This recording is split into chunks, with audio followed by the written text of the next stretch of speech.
Slides around on me. Welcome, everybody.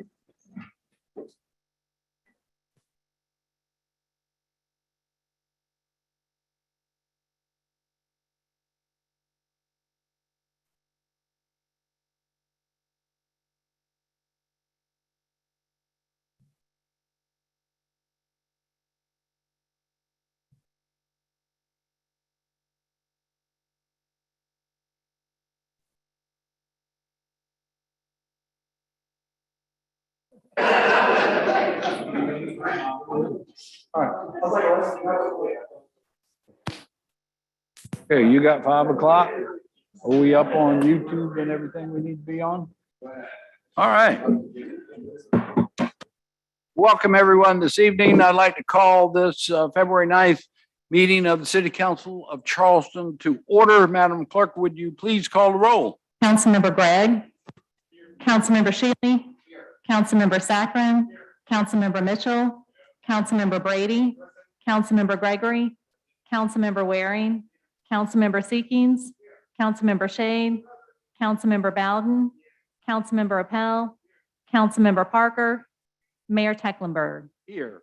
And now if you would like to join us, Councilmember Gregory will lead us in a prayer and the Pledge of Allegiance.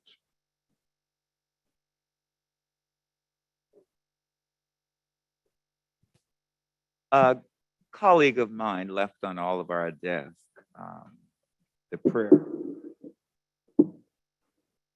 I think this prayer is very fitting for this council. And it goes as follows. God, grant me the serenity to accept the things I cannot change, the courage to change the things I can, and the wisdom to know the difference. Amen. Amen.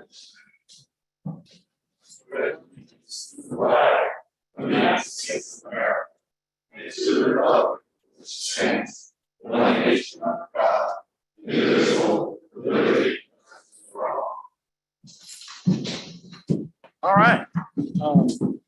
Thank you very much. I do want to announce, I think everybody knows this, but just in case, the very unlikely event that we would have to vacate the building. We've just got these 2 doors from the main council chambers here, and there's 1 door from the room to my right. The 2, if that were to occur, please don't use the elevator, but use the steps. There are 2 steps going down and then only the 1 exit out to the front. That's how to get out if we need to. Next, I would like to recognize our brave firefighters and first responders who responded to just an incredible fire Monday morning at the Palms Apartments, West Ashley. I consider it a miracle of God that no one was injured or killed. I was over there, Councilmember Shade was, and the fire was incredible. So it's miraculous that no one was hurt, and a tribute to our firefighters. They're there every day, y'all, to protect us every day. You don't think about them except when you need them maybe, but they're there 24/7, 365 days a year. The cooperation, by the way, we have these agreements with the neighboring jurisdictions. So like in no time, not just Charleston Fire Department, but St. Andrews Fire Department, North Charleston Fire Department, Charleston County Emergency Medical Services, EMS, they all converge. They all, it's like teamwork you wouldn't believe. And now the teamwork is for our community to help those that were displaced by this fire. So think about this.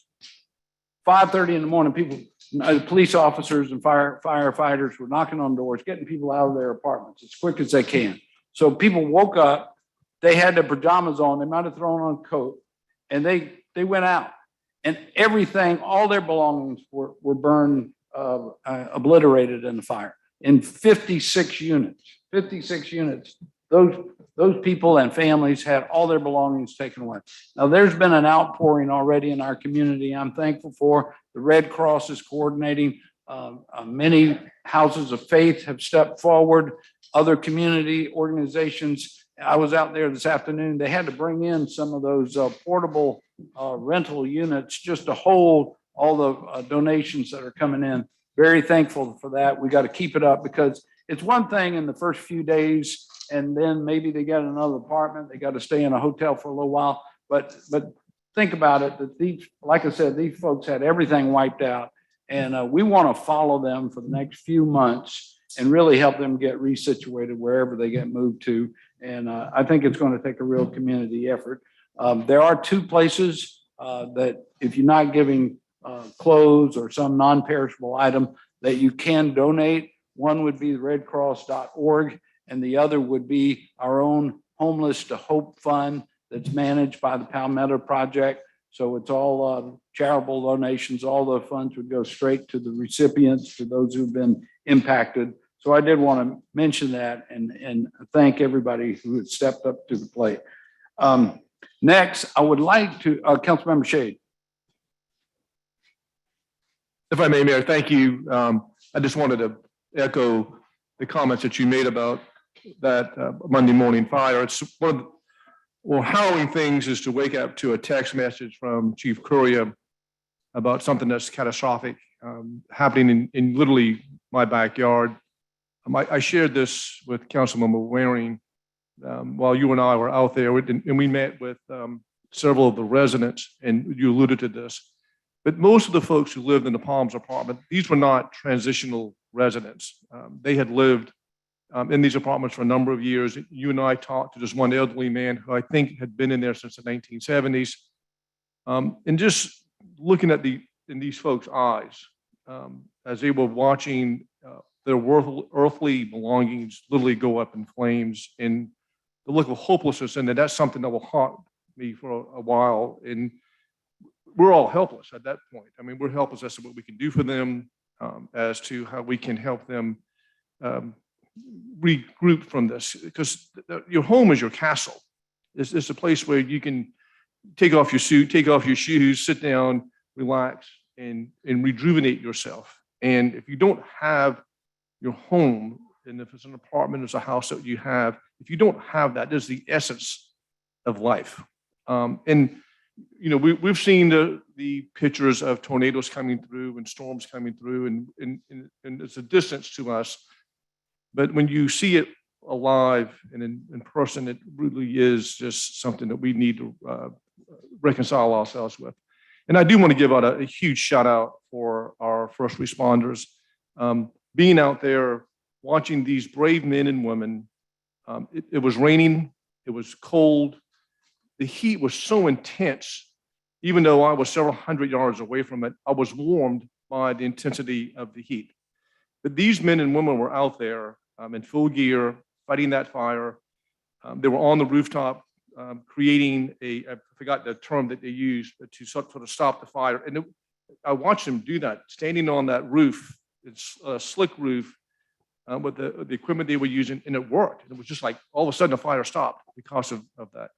So our hats off to those brave men and women who responded, and to what you mentioned, Mr. Mayor, about the full cooperation from the other responding neighborhood, St. Andrews Public Service District, North Charleston, EMS, American Red Cross, the Volunteer Rescue Squad, and then just our citizens who come together. It's just sort of interesting how in a time of a crisis, it's a unifying force. So I just want to echo your comments, Mayor. Thank you.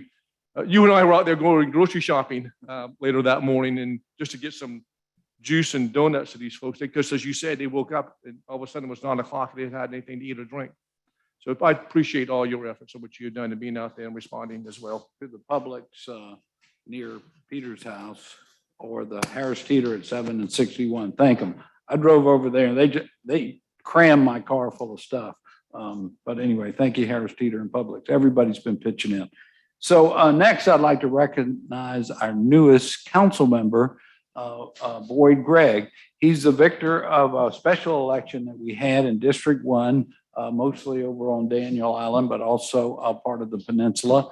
And normally we would have him sworn in now at a council meeting, but since we had some committee meetings and a meeting of the council yesterday, we swore him in just this past Friday. So he's a bona fide city council member, and I'd like to call Councilmember Gregg to come forward and share a few words with us. Councilmember. Congratulations.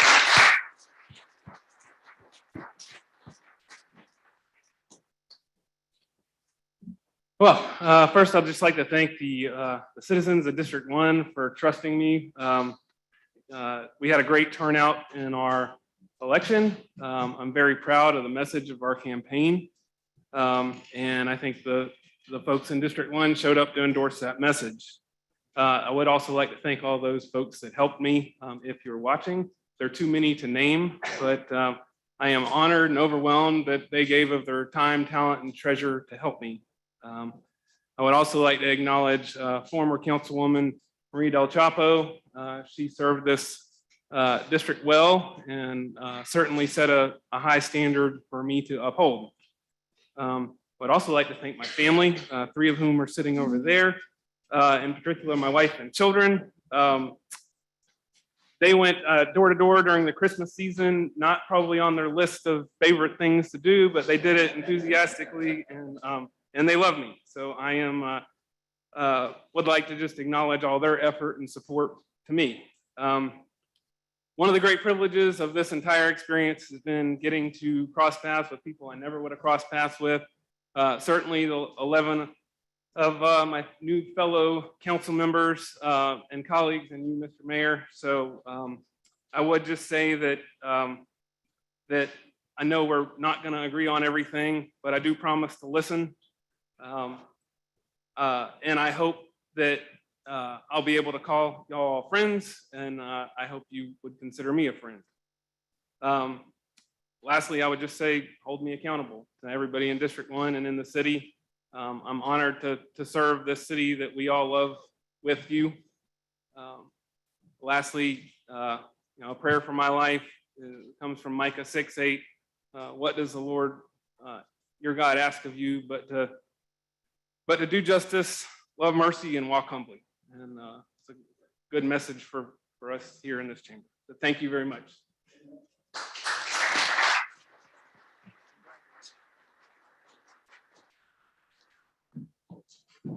Thank you. And finally, as a recognition, and this just occurred, the loss of one of our community members who served our community well. So it's not on the agenda, but I would like to recognize by way of this resolution, Dr. David Rivers, who unfortunately, somewhat unexpectedly passed within about a week ago. His funeral is tomorrow in Atlanta, where much of his family was from. Dr. Rivers, as I mentioned in the resolution, served on the Charleston Water System Board for the last 10 or 12 years, or maybe a little more. And I'll mention here, it's kind of remarkable. He's the first African-American that was ever elected to citywide office in the city of Charleston. Dr. Rivers holds that distinction. So whereas the city of Charleston wishes to recognize one of its most dedicated citizens, Dr. David E. Rivers, and Dr. Rivers earned his undergraduate and graduate degrees in urban affairs, political science, public administration at Georgia State University. He was a graduate of National Urban Fellows Program in Public Administration at Yale University, and a graduate of the Riley Institute at Furman University. Before beginning his professional career, he served in the United States Army for 3 years. Dr. Rivers joined MUSC's faculty in 1995 and served in many capacities, promoting partnerships between academic institutions, government agencies, elected officials, business industries, faith-based groups, and community activists to build healthier communities. Under his leadership, the Public Information and Community Outreach Initiative at MUSC conducted nationwide community leaders institutes to address the impact of health disparities and environmental justice issues. He led the National Conference on Health Disparities from 2007 until just last year in 2021, which provided a national dialogue to share progress in building healthy communities. The conference grew and sharpened its focus on the role of social determinants of health, housing quality, public safety, as well as mental health, substance abuse, and human trafficking as public health issues. Whereas in 2009, Dr. Rivers became the first African-American to hold a citywide elected office in the city of Charleston. He served as Commissioner of Public Works, now known as Charleston Water System, for the city of Charleston since 2003. I believe he was initially appointed to the position, where he also served as vice chairman. He was reelected unopposed in 2015. And again, just this last November, Dr. Rivers was reelected to his office. He had multiple leadership positions and served on many boards and institutions, commissions in this community. His work within the community will continue to leave a huge impact. Now, therefore, be it resolved that I, John J. Tecklenburg, Mayor of the City of Charleston, on behalf of our City Council and our citizens, we extend to the members of the Rivers family this expression of regret for their loss, and know that they will be consoled by the memories of his fine life and achievements. The family's members could not be with us this evening as they are in Atlanta for the funeral services tomorrow. But he was a fine gentleman, a very wise man. He contributed a lot to this community. I'm going to call on Councilmember Waring if you'd like to add any remarks. Thank you, Mr. Mayor. Anybody that had the pleasure to serve with Dr. Rivers was better as a result of having doing so. Dr. Rivers came to a meeting with uncanny wisdom and knowledge. You actually, I would say, using an accounting term, you were as creative. You left better. You picked up information as a result. Never had a cross conversation in a negative way with him. It was always one person spoke at a time.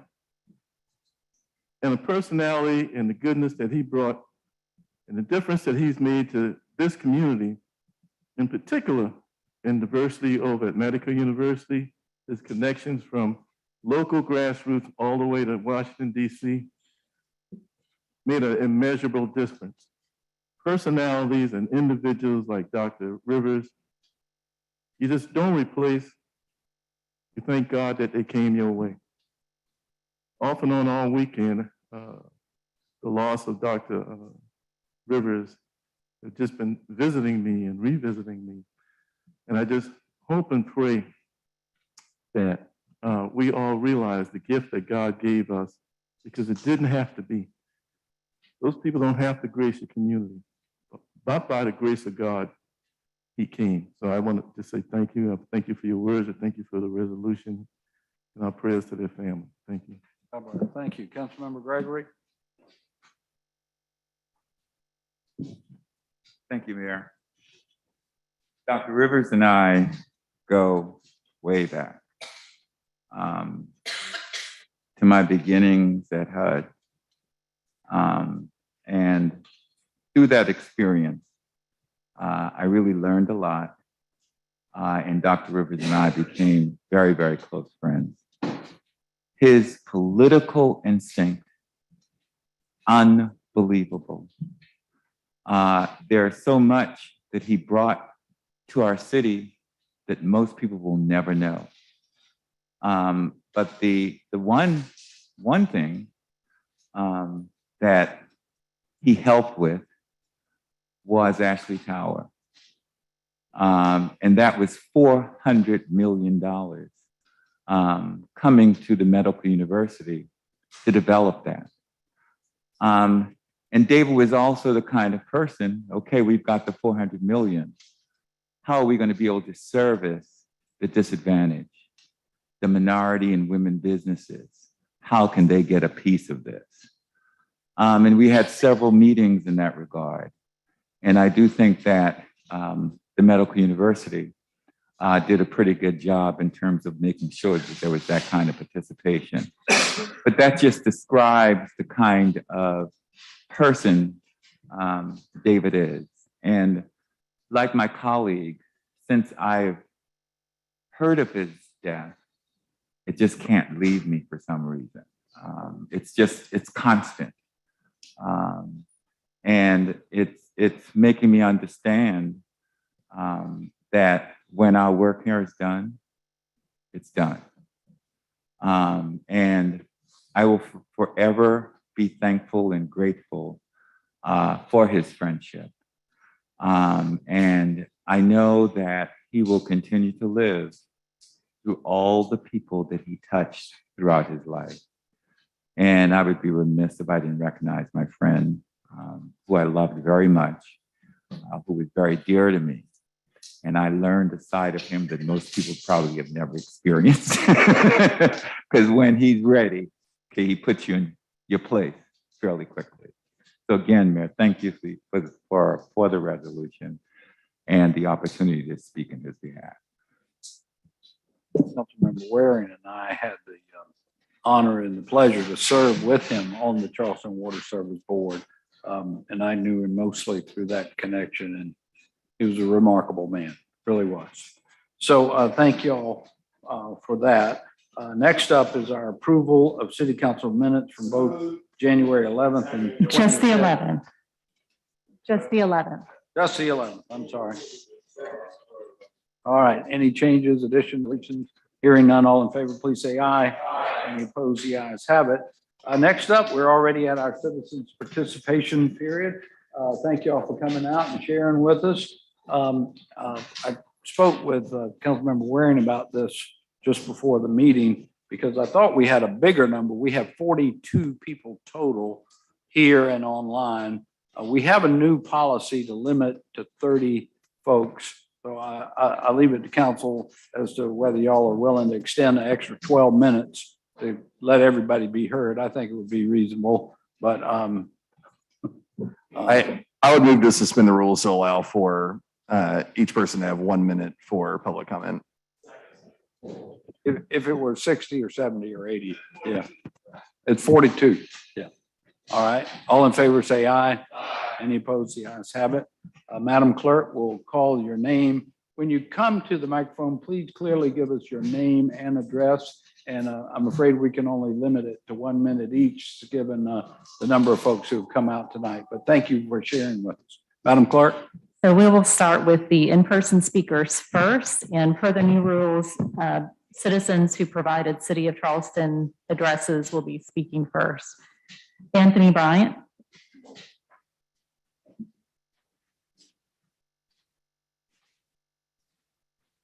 Anthony G. Bryant, 2123 Cortland Avenue, South Carolina 29403. And we definitely want to end no-knock warrants throughout the country. In Minnesota, what just happened after U.S. Mayor's Conference of Mayors Conference in terms of promoting these very serious draconian policies that affect by and large Black folk like me. Okay, this is from the U.S. District Court. I don't have any children. I'm not married. So I'm single and I got no kids. So this is Baltimore ICE. Right here is the U.S. Marshal's Office, 703. I'm doing a FOIA request on that. This was for Fresno, California, which is the criminal division of the IRS. That's here with John Kazaskowski. I did an Inspector General report. I requested for no-knock warrants in our community throughout the country, the John Kazaskowski with the Homeland Security Department regarding these issues. Also, another one to BCD COG. I live in the city of Charleston, born and raised, no place else. So therefore, these documents go to them. I want to get a performance audit on all them and all their practices too. Councilwoman Jackson.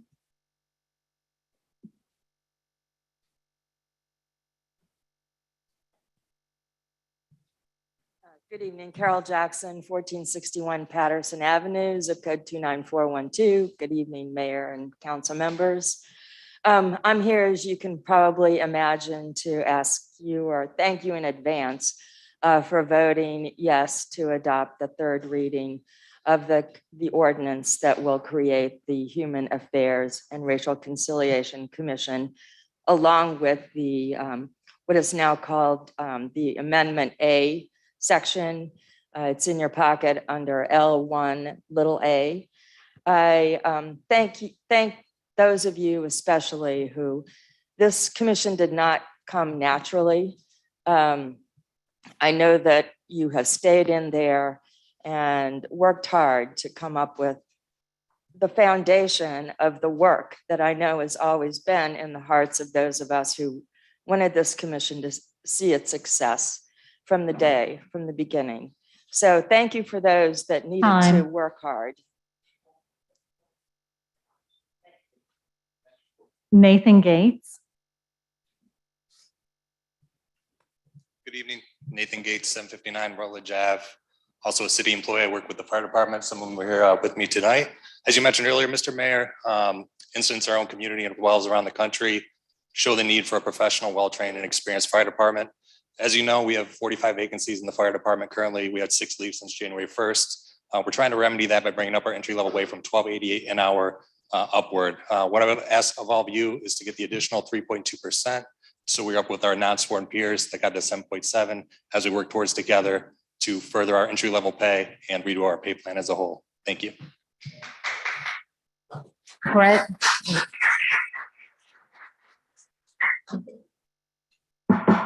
Just for future reference, we ask you to refrain from applause and outbursts during public participation.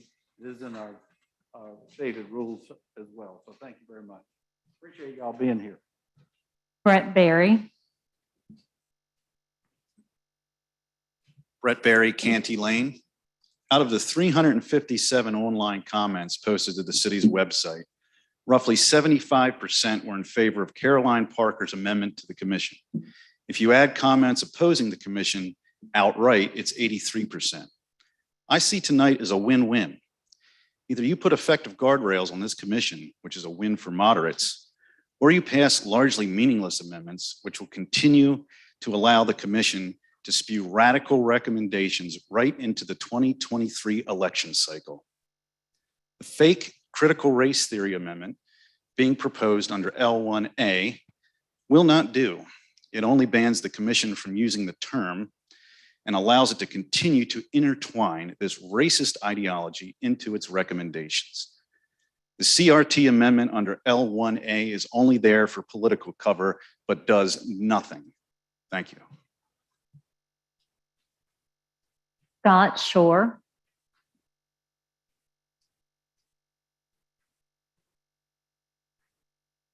Scott Shore, 1081 Morrison Drive, managing partner of the Edmonds Oast Group. I employ roughly 130 people in the city of Charleston. Just here to express the support of myself and many of my colleagues in the restaurant, brewery, and retail communities in Charleston for the Human Affairs Commission. We requested it be passed without amendment.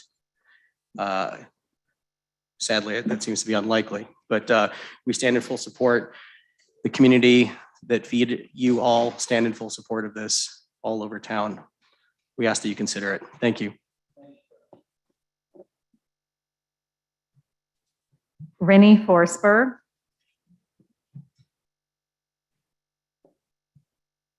Rennie Forsberg, 840 West Spring Marsh Drive. In August of 2021, the final report of the previous Racial Conciliation Committee was rejected by council and the commission was terminated.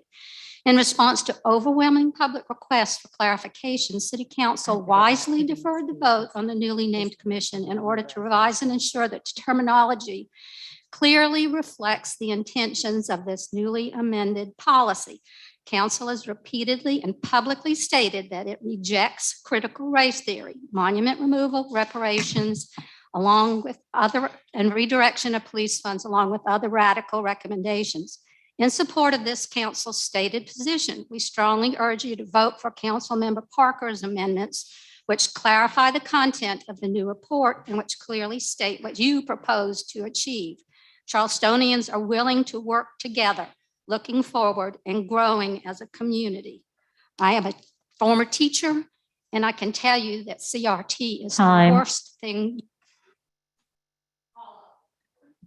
George Temple.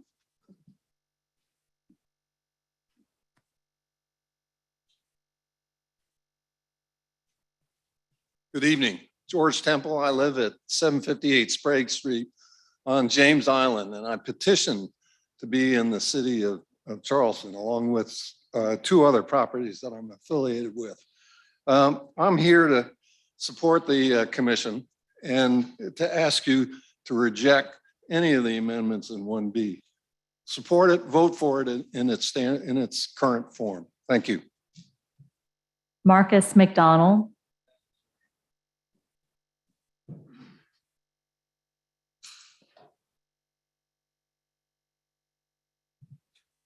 My name is Marcus McDonald, 63 Bass Street. I'm the lead organizer of Charleston Black Lives Matter. In the words of Martin Luther King, I'm tired of marching for something that should be the mind at birth. I'm joined by over 70 businesses around the city of Charleston that support the Human Relations and Racial Conciliation Committee without further amendment. The commission began as a strong reflection of the needs of our community. Now, after outside influences have spent thousands of dollars spreading misinformation, I have a question. Who is being prioritized? Brett Berry, Councilmember Shaheed, the feelings of the white conservative groups that also tend to march at the Battery with the Confederates? Who is being prioritized, and how much longer shall we compromise with these groups? In the 1800s, and this is some Black history for you, that they erased parts of the Bible that talked about Exodus, that talked about freedom. This is history repeating itself, where we're eliminating parts of our document.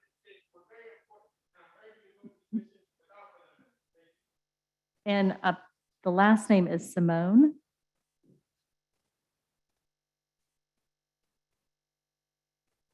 Mr. or Mrs. Simone.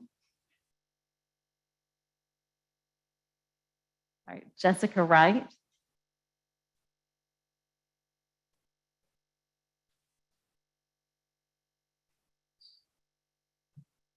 Good evening. My name is Jessica Wright, 6059 Grand Council Street.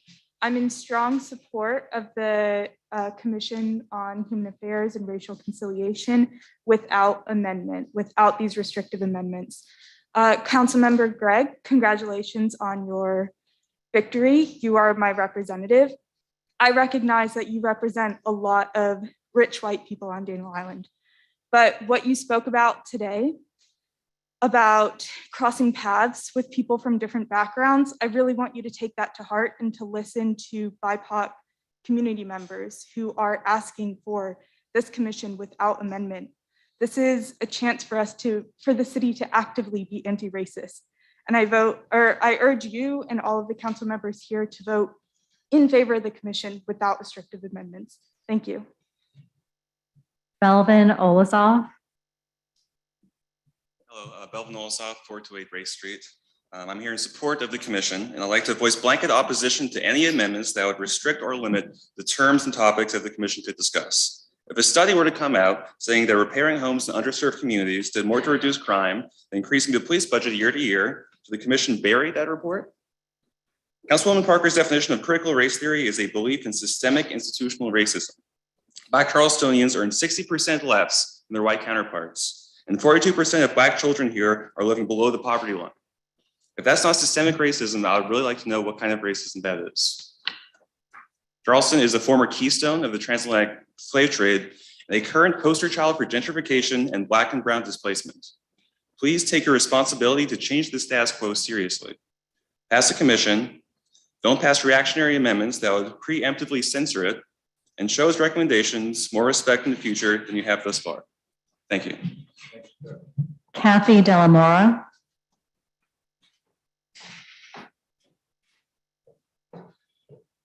Hi, I'm Catherine Delamura, 8 Rutledge Avenue, and I'm here to support all the amendments that Ms. Parker has put forward.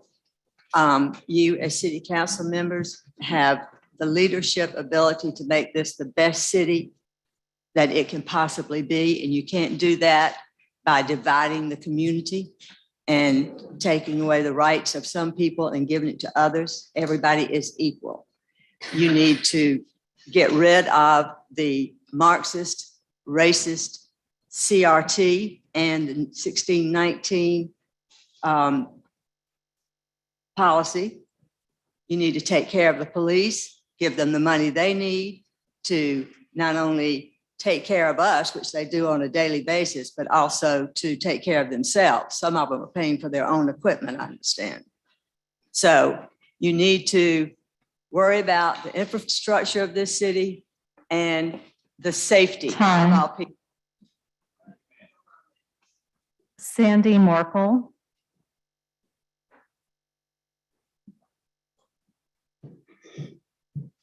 Good evening, Council, Mayor. I'm here Sandy Morkel, and I'm here representing the Social Justice Racial Equity Collaborative, which is a group of 40 concerned citizens, 30 different engagement partners, who are all engaged in different varying aspects of helping our community to be better, including the YWCA Racial Equity Institute, which I encourage all of you to go through if you haven't yet. And we've identified, the Social Justice Racial Equity Collaborative have identified the gap pieces that are missing. And we're bringing in racial healing circles, which I hope you all participate in. I want to be here in full support of the passage of the commission, and hope that, I know that a lot of work went into the amendments that were put forward by Councilman Shaheed. And I want to encourage your passage of this so that we can get to work. We look forward to being a very vested partner in helping our community become better for all of our citizens. Thank you. And we'll move on to our online list. Jerome Harris, if you're on the line, if you could press *6. Jerome Harris. Good evening. Oh, he's here in person. Good evening. Jerry Harris, 528 Cecilia Cove Drive. The vote that council is taking tonight happens to be happening on the 9th day of Black History Month. And what happens today will be documented. What you say, what you do, but more importantly, what happens going forward is important. Passage of this ordinance with the amendments as suggested in 1A, while not perfect, is better than what is proposed in 1B. 1B would silence people, and center unnecessarily voices that don't understand that there's a consistent interaction and relationship between African-American experiences and white experiences. The city of Charleston can be made better. We have work to do, and if education is necessary, I brought copies of the Department of Education's Black History Calendar to give to each of the council persons to begin their education if they're not aware of this, and hope that we all can work together moving forward. Thank you.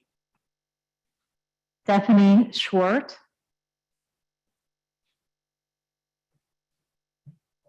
Stephanie Schwartz, 67 Alexander Street, District 3. I am a 5th generation Charlestonian. Thank you, Mayor Tecklenburg and council members for allowing me to speak tonight. I'm here to support forming the Racial Conciliation Commission within its original form. I thank the council members and groups within our community who have fought to keep this commission alive. Still, it is becoming increasingly clear that the goal of certain council members is to add restrictive amendments to water down and eventually dissolve this committee. At this point, the fact that we're even having to fight to form a committee on racial equity in Charleston shows just how much work we have to do in order to move forward. It also indicates where certain council members stand when it comes to uplifting the community and upholding the very duties that they were elected on. It's disappointing that certain council members are letting campaign politics and propaganda clout their vision for this city. I'll end with this. My fellow community members and I ask y'all to do the common sense thing, fixing racial disparity within Charleston by ensuring equal opportunity, safety. Judy Dixon.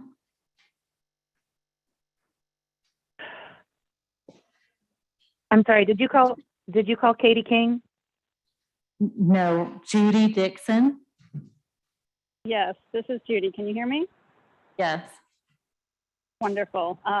Well, Judy Dixon, I live on Daniel Island, and I'm calling to share that I fully support the Human Affairs and Racial Conciliation Commission and urge the council to vote in favor without restrictive amendments. The establishment of a permanent commission will allow the city to continue working towards advancing racial equity and justice. As a white woman, I recognize that my lived experience has been very different than that of my Black or brown peers and fellow citizens of Charleston. from opportunities in housing and education to professional mentoring, and frankly, just getting the benefit of the doubt. I don't deserve those opportunities any more than my Black or brown colleagues do. The current system is not equitable. The data shows us this, and our fellow citizens are telling us this through their experiences. Please vote yes to establishing this commission without restrictive amendments. Thank you. Charles Stevens.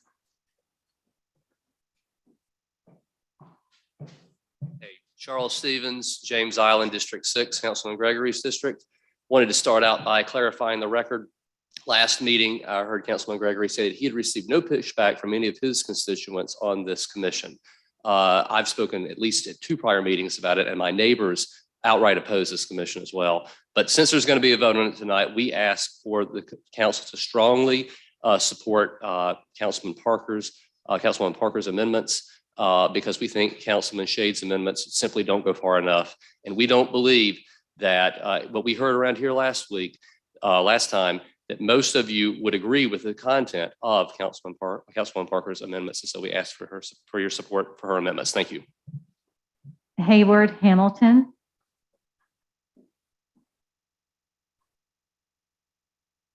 Yes.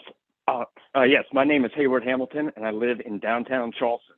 I strongly support all of Councilmember Parker's amendments to the establishing the Racial Conciliation Commission as she has put forward. Please do not vote for another councilman's amendment, L1A, number 5, which does not place a ban on critical race theory for the commission. The vague language will only ban the commission from using the words critical race theory in their recommendations. The amendment shockingly allows the commission to continue to intertwine this racist ideology into their recommendations as they did in the previous report. You cannot ban critical race theory just as a term without defining it. The only amendments that truly ban CRT are Parker's amendments 2 and 3. Please pass Parker's amendments in full. Thank you for your consideration. Joshua Infinger.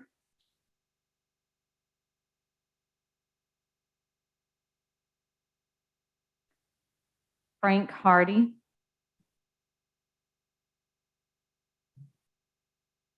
I'm Frank Hardy, live at 32 Prelo Street in District 1 downtown. I want to thank City Council for ordering the audit of the Police Department for racial bias and for reading the report. I want to thank Council for setting up the SCEIRC committee and reading their report. I want to thank Council for proposing the HARCC. I support that. I do not support the proposed amendments in Appendix 1B. Please vote against them. Thank you. Sarah Fitzellen. Hello, I'm Sarah Fitzellen. I'm 39 Alberta. I'm a member of CAJM and I support establishing the commission tonight. It is noteworthy that those who have stood in favor of the commission over the past several weeks are both young and old, both rich and poor, both Black and white, both religious and not, and I could go on and on. These folks represent our city's diversity, our community, and its future.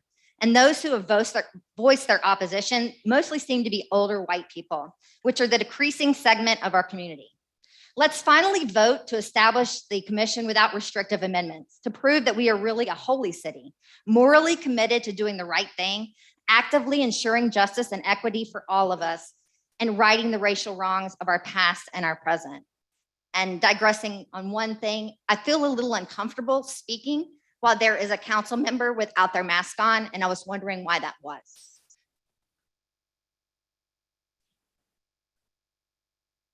Ben Cash. Yes. Hi, Ben Cash, downtown resident.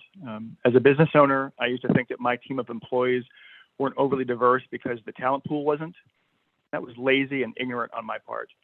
Once I put in the time and effort to educate myself, expand my privilege circles, and change my hiring practices, I realized that I was wrong. I was a participant in systemic racism. The fact that people are awaiting feedback from a small vocal minority who have concerns about their kids learning history over the historical and documented disadvantages and discrimination of a large part of our community is also systemic racism. Everyone believes they're not racist.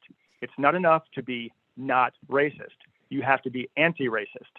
I'm a white privileged business owner and literally the last person who should be explaining racism. But what I do know about is leadership. Leadership is about walking the talk. How can we expect our citizens to make anti-racist choices if our city leaders don't? I urge you to pass the commission without the amendments. Thank you. Christine Jennings.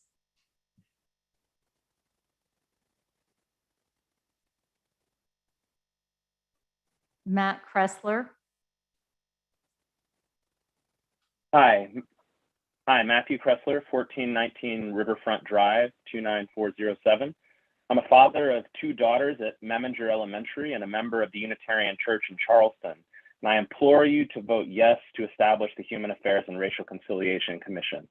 Not to defer, not to delay, not to add the restrictive amendments like those proposed in L1B, which would prevent the commission from doing necessary work. It is 2022 and our city is still defined by racial disparities. That's not a radical statement. That's not CRT. It's fact. It's the God's honest truth, which this council knows because it created a special commission to study the subject. It's time to do right by our community. And I want to thank in advance all of the city council members who are voting yes to establish the HARCC today. Thank you so much for your support, and please do not vote in favor of L1B. Thank you. Suzanne Hardy.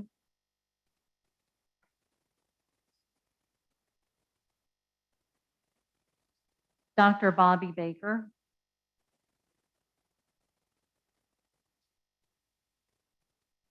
Naomi Matthews. Naomi Hello, Matthews. this is Dr. Baker. Can you hear me? No. Hello? Hello? Dr. Yes. Baker, if we can have Dr. Baker speak first. Yes, thank you. Hi, I'm Dr. Baker. I live on Bobby Baker, live on Meeting Street.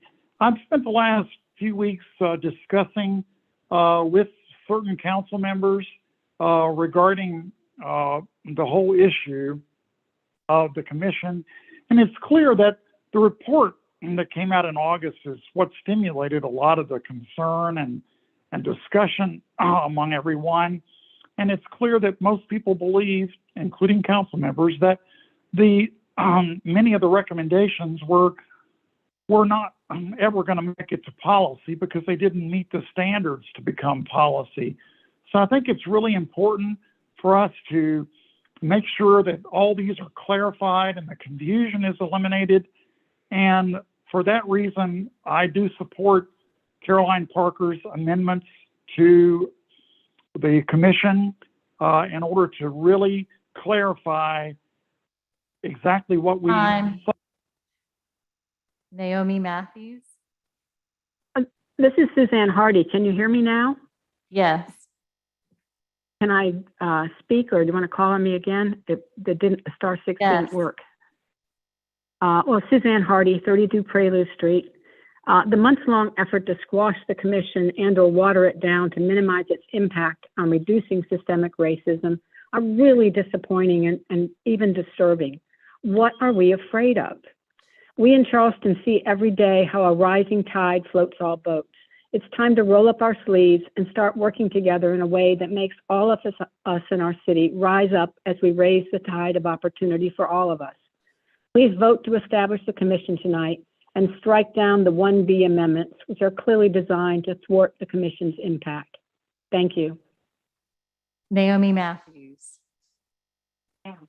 Naomi Matthews, Rutledge Avenue. As an immigrant and a great granddaughter of a slave, I approve of Caroline Parker's amendments. Caroline is compassionate, sensible, wise, and rational.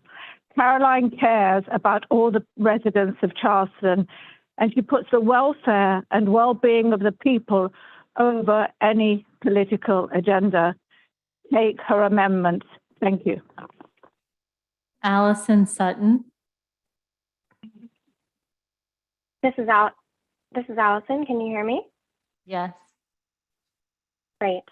Well, again, this is Allison Sutton. I'm a downtown resident and business owner calling in support of the Human Affairs Commission. As members of council know, over 70 businesses across nearly every sector of Charleston's economy co-signed a letter in support of the commission without restrictive amendments. The letter has since been shared by over 600 diverse community members who also support the commission. In the past, you've delayed this process by saying you're taking time to listen to what your constituents want. This should make it clear that the community wants this commission to happen without amendments that would hinder its effectiveness. We urge you to heed our call and pass it tonight. Thank you. Renee Brockington. Renee Brockington. This is Renee Brockington, 129 South Battery. As more people learn about the commission, the more opposition grows. Roughly 75% of comments on the city website are in favor of Caroline Parker's amendments. Less than 1% support the Shade amendments, which is likely due to the fact that they include a fake CRT ban. First, you tried to ram this through 4 days before Christmas, and now a fake CRT ban? Please, City Council, do what you were elected to do. Thank you. Elizabeth Sod. My name is Elizabeth Sad, and I live on State Street downtown, and I strongly support Councilmember Parker's amendments to the Human Affairs and Racial Conciliation Commission. The Parker amendments are the only amendments that clearly include a definition for critical race theory, unlike the Shade amendments, which neither define nor ban the racially explosive CRT ideology. The Parker amendments are also the only amendments that halt future monument removals and redirection of funding away from the police. The Parker amendments depoliticize this commission and encourage positive dialogue towards the goal of equal opportunity for all Charleston residents. Thank you. Dan Birdseye.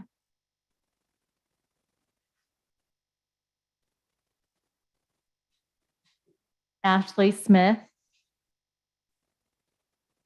Hey, hello. This is hello. Hey, this is Ann Birdseye. Can you hear me now? Yes. Good. 1826 Somerset Circle. I'm speaking in support of the HARCC. Please vote tonight to establish the commission without amendment L1B. If you include those amendments, you are actually voting against the spirit of reconciliation and progress that is so important to the future of our city. Again, I urge you to vote for without Parker's amendments. Thank you. Ashley Smith.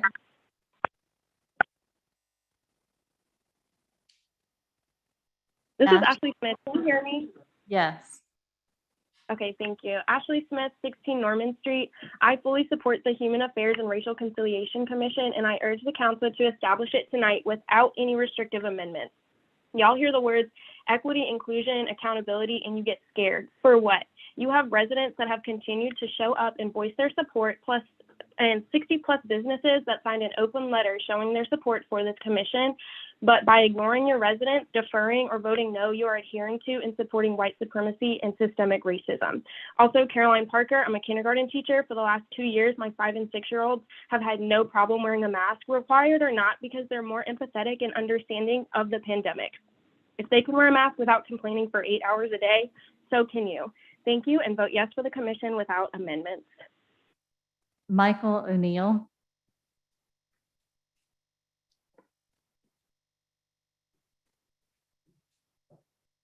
My name is Michael O'Neill, 16 Church Street.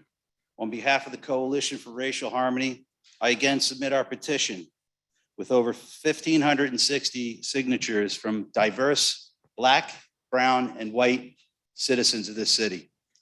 I now support it with a second supplementary petition with 600 signatures in support of the Parker amendments.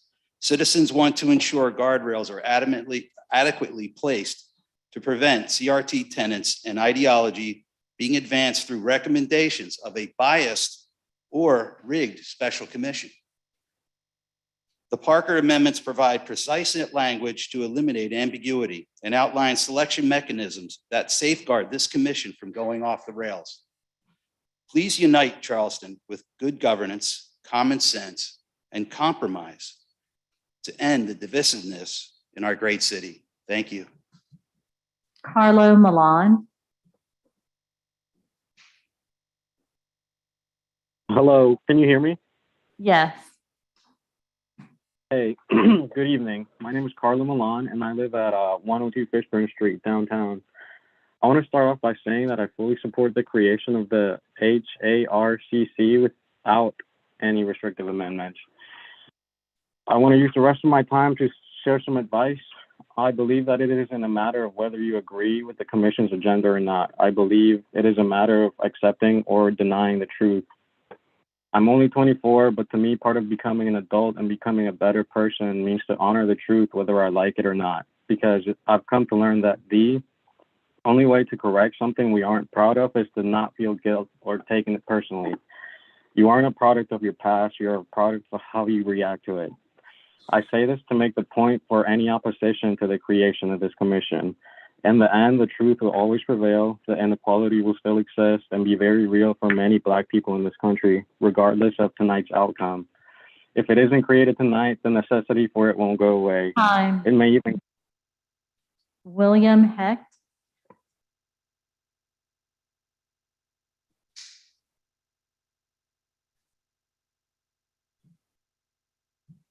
Hi, my name is Bill Hecht, 1 Meeting Street. I stand and talk about the Commission on Racial Affairs. I'd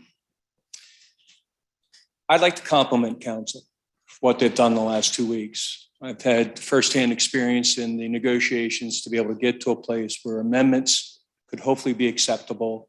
It was by a bipartisan group of people that worked diligently for nearly a full day to get there. Is it perfect? No. Is it a lot better than what it was originally? Yes. And so I encourage you and I compliment all of you for the work that you've done. It was a spirited debate. And I only can ask, since if you approve the amendment, you'll be appointing the commission members, that you diligently pursue people that are non-biased, that have the best interests of Charleston at heart, and produce really good recommendations. Thank you. James Yanni.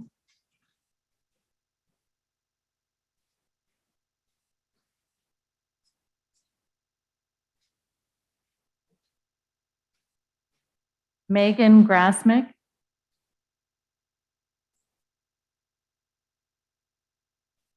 Hello. Yes, we can hear you. This is Megan Grasnick. I'm a downtown resident. In an interview with Live 5 2 weeks ago, Caroline Parker spoke about being asked to leave chambers when she refused to comply with the mask requirement. She stated, "It's an already uncomfortable situation, so why am I going to do something that makes me more uncomfortable?" As a member of the city's disabled community, I thought I would share some things that make me and other marginalized groups feel uncomfortable. First, ableist council members who view mask mandates as tyrannical measures, despite evidence showing how they marginalized groups benefit from these protections, like myself. Second, council members who interrupt updates on the city's COVID response with QAnon rhetoric. 3, council members who choose to illegally operate a vehicle because reasonable accommodations offered weren't satisfactory enough. 4, council members who waste our tax dollars on plexiglass thrones. 5, council members who continue to exploit Black labor and refuse to pass the HARCC without amendments. And finally, council members who align themselves with Proud Boys, insurrectionists, and other white national groups. Roman Hammes.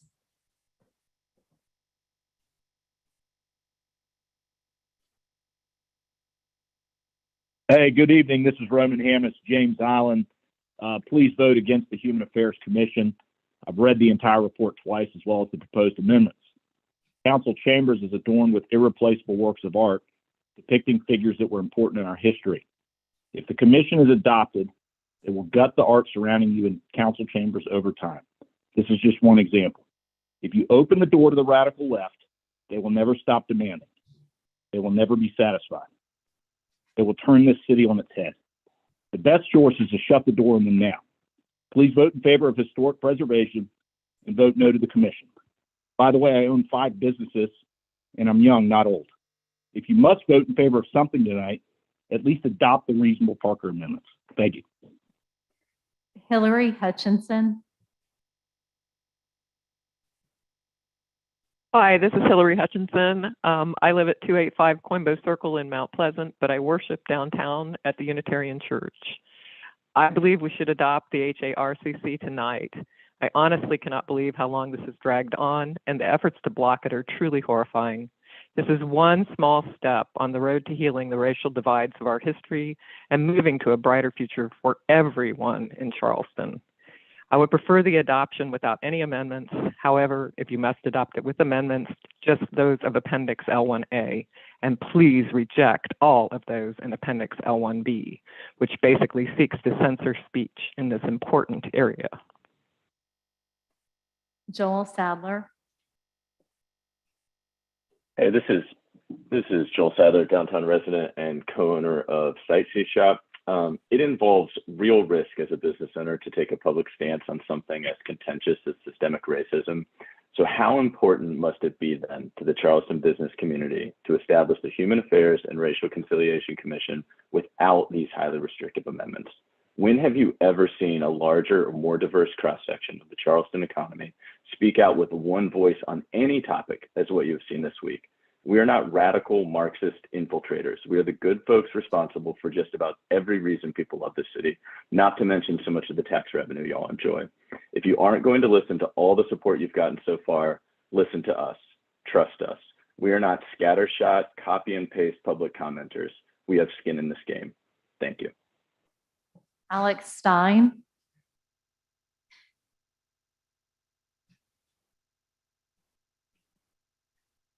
Latanya Mueller.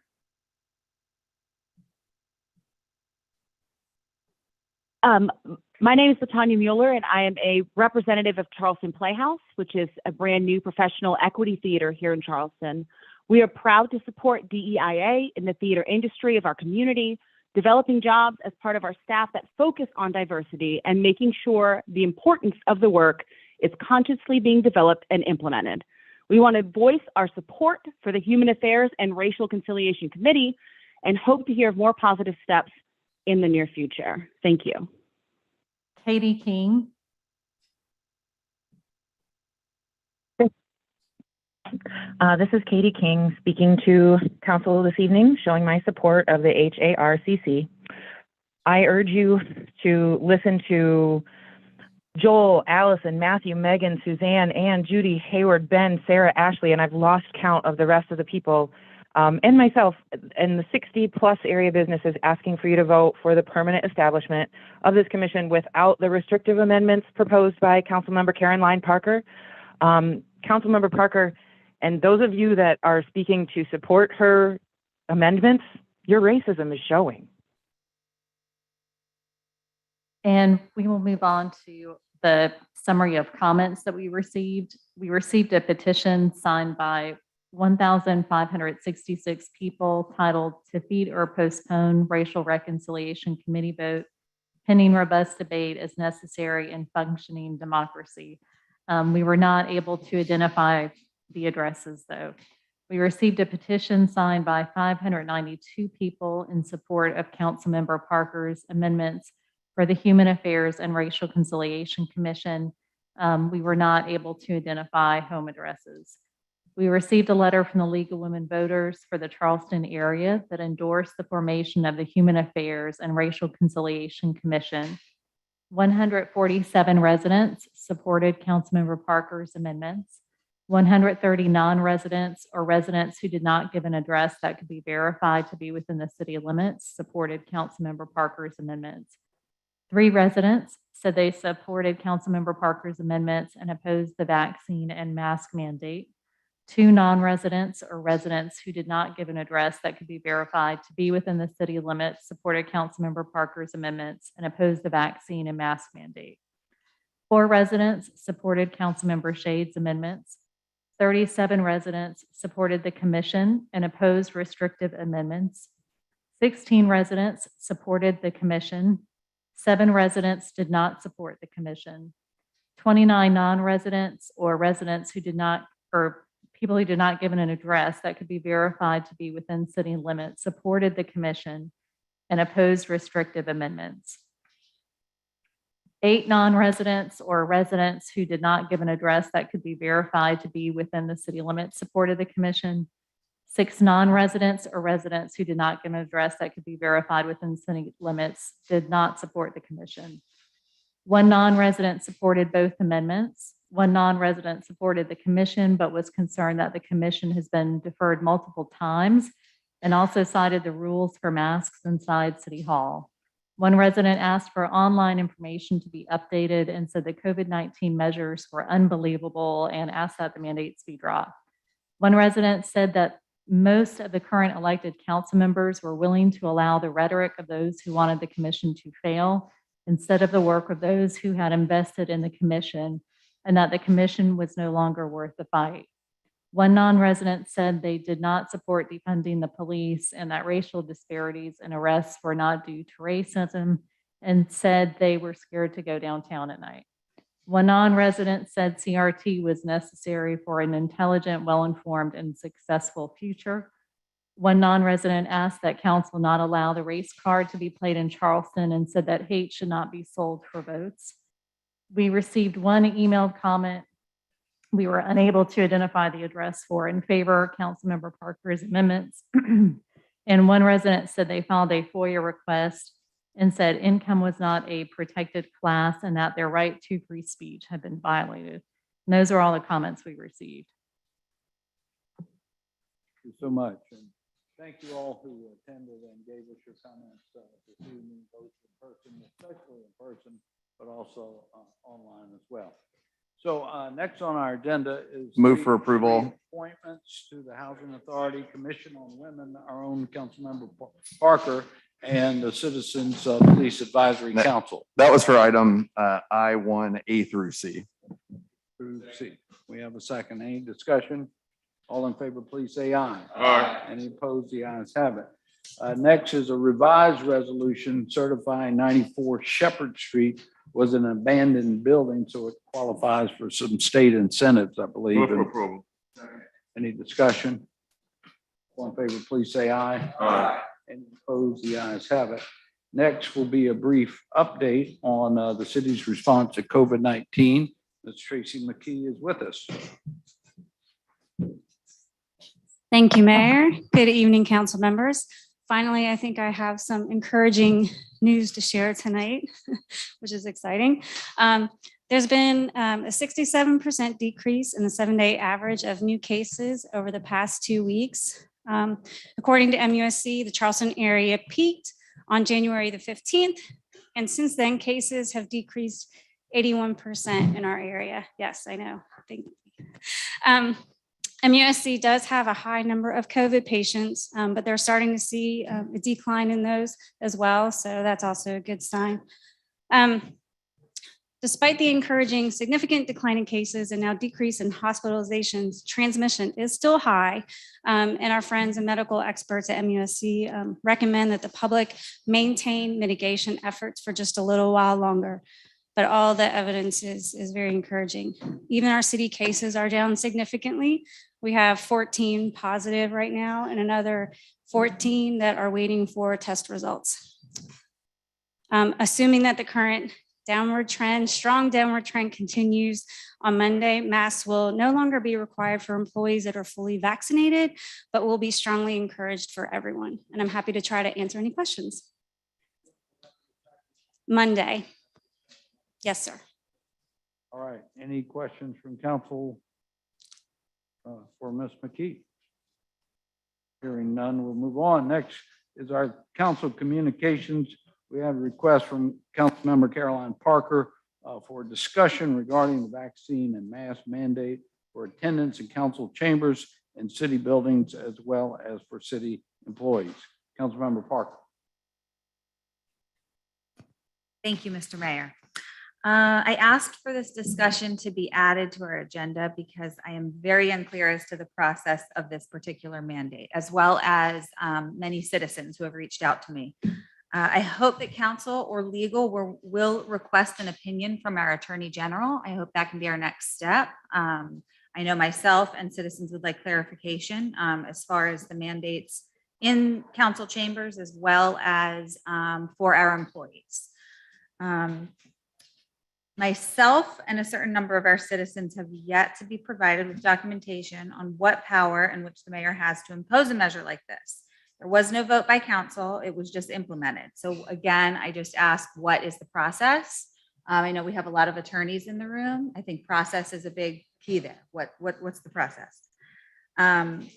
Mr. Mayor, I apologize for calling you out right now, but a lot of people texted me photos of, you out and about in indoor buildings, settings, throughout the week. And I just, again, I just kind of circle back to, the hypocrisy of all of it. I just want to be clear, it just seems like in council chambers, there are different rules, and other buildings in the city, there are not. I also want to make sure that we, again, I've asked that this be discussed over the growing number of people who have contacted me that are both current staff and those who have been forced out due to these mandates. I learned things that I wasn't aware of, for 12 weeks. Even those employees with exemptions have been they have to get weekly tests, and the restrictions on the testing sites and things like that are very restrictive to our already understaffed, underpaid departments. This was news to me, so I found it very alarming. Again, I just hope that we can all see the hypocrisy here. I'm sitting behind plexiglass this evening. Someone mentioned a school, a teacher. I guess now I know how the kids at CCSD felt last year. And it's disappointing, but we are 2 years in. We are discussing fairness, inclusion, et cetera tonight. We are again dividing our citizens, our staff members, our elected officials. We are segregating them. People are being treated unfairly, singled out, and sometimes discriminated against within our own city staff. We cannot be in a perpetual mask mandate. We are all adults who are able to make choices at this point with all that is now available to combat this virus. So again, I please just ask counsel, ask legal. Maybe we can reach out to the Attorney General and really just get some clarification here. I know a lot of people, including myself, want that. So. All right, thank you. Any comments from any further discussion from council? Very much. Mayor? Yes, sir.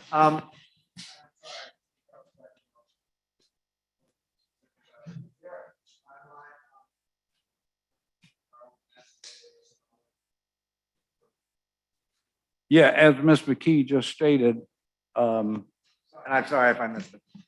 we've updated our city policy. Again, this is just for city buildings that we've taken authority over, is to strongly recommend mask wearing in city meetings and buildings starting next Monday.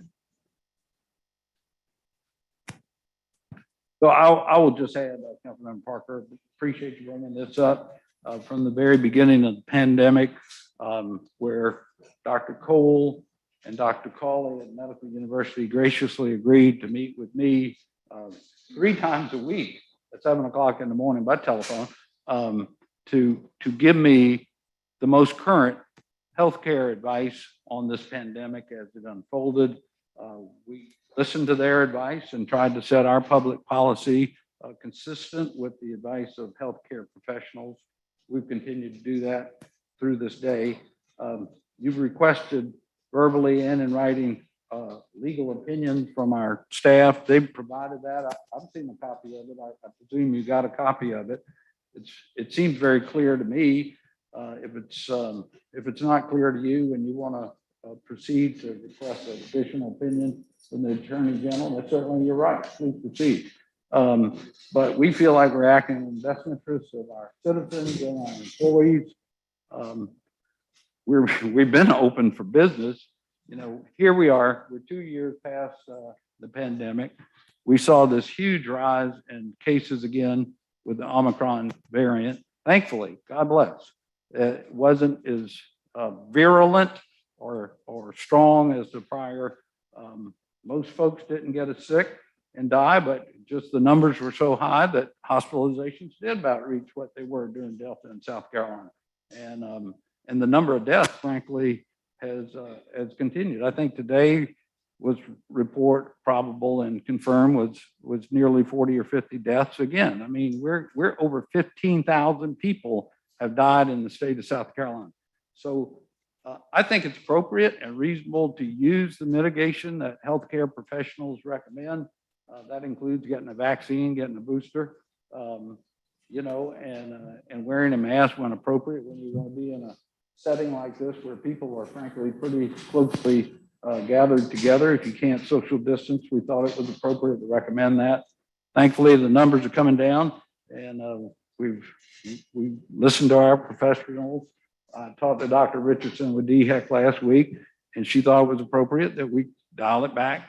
So that's who we listen to, and I'll continue to do that. I won't apologize for that.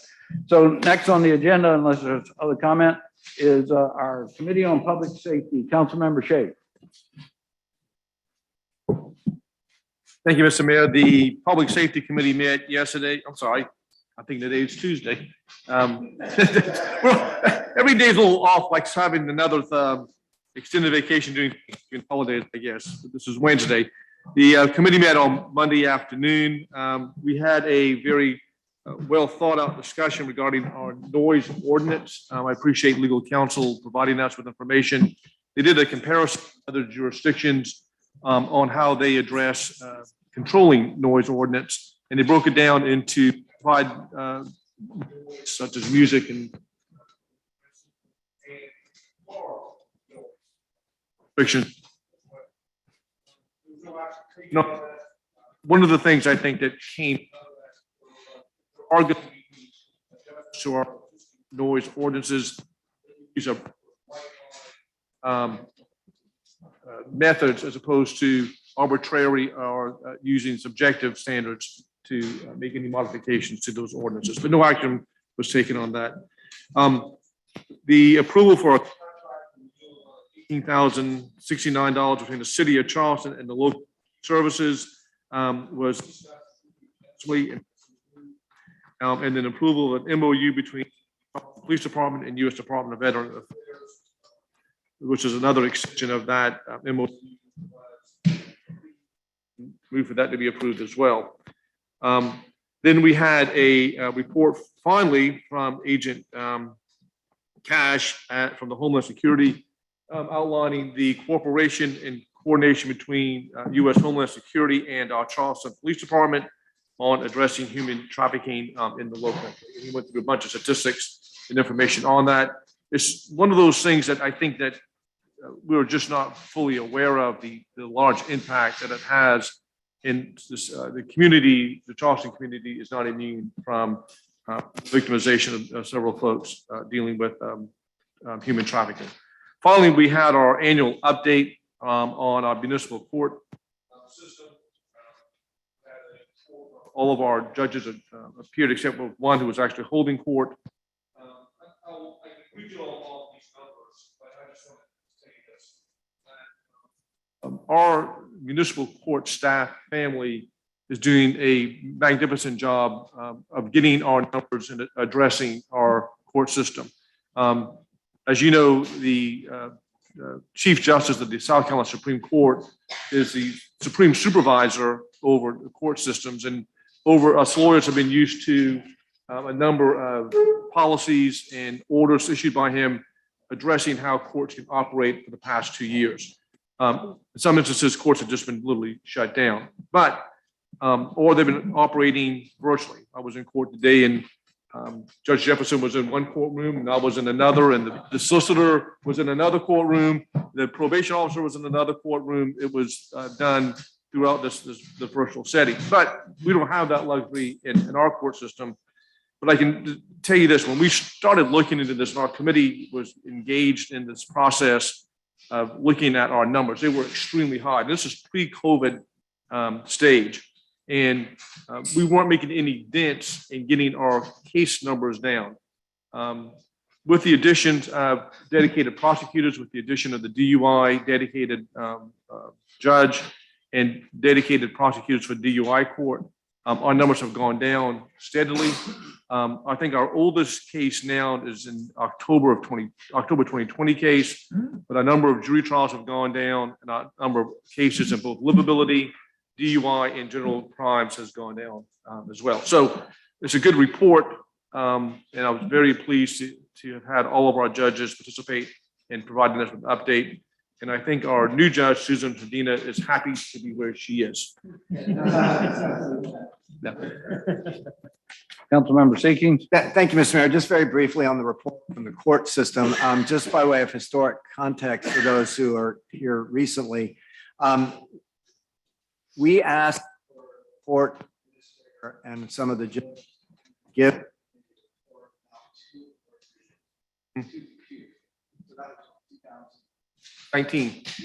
2019. And before we got a report on the status of the court, how it was running, what their backlog on cases were, all that.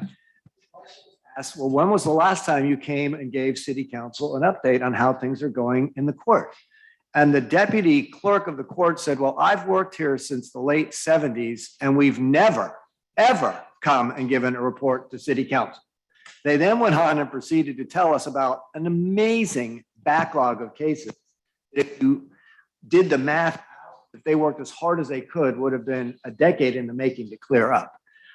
They went right back to work, gave us a great report, and now are coming back to us regularly. And so we have some communication, and it's not for purposes of getting in the way of the judicial system. It's for purposes of giving them support and understanding what's going on over there. So for the first time in decades, we now know what's going on in the court system. We can act as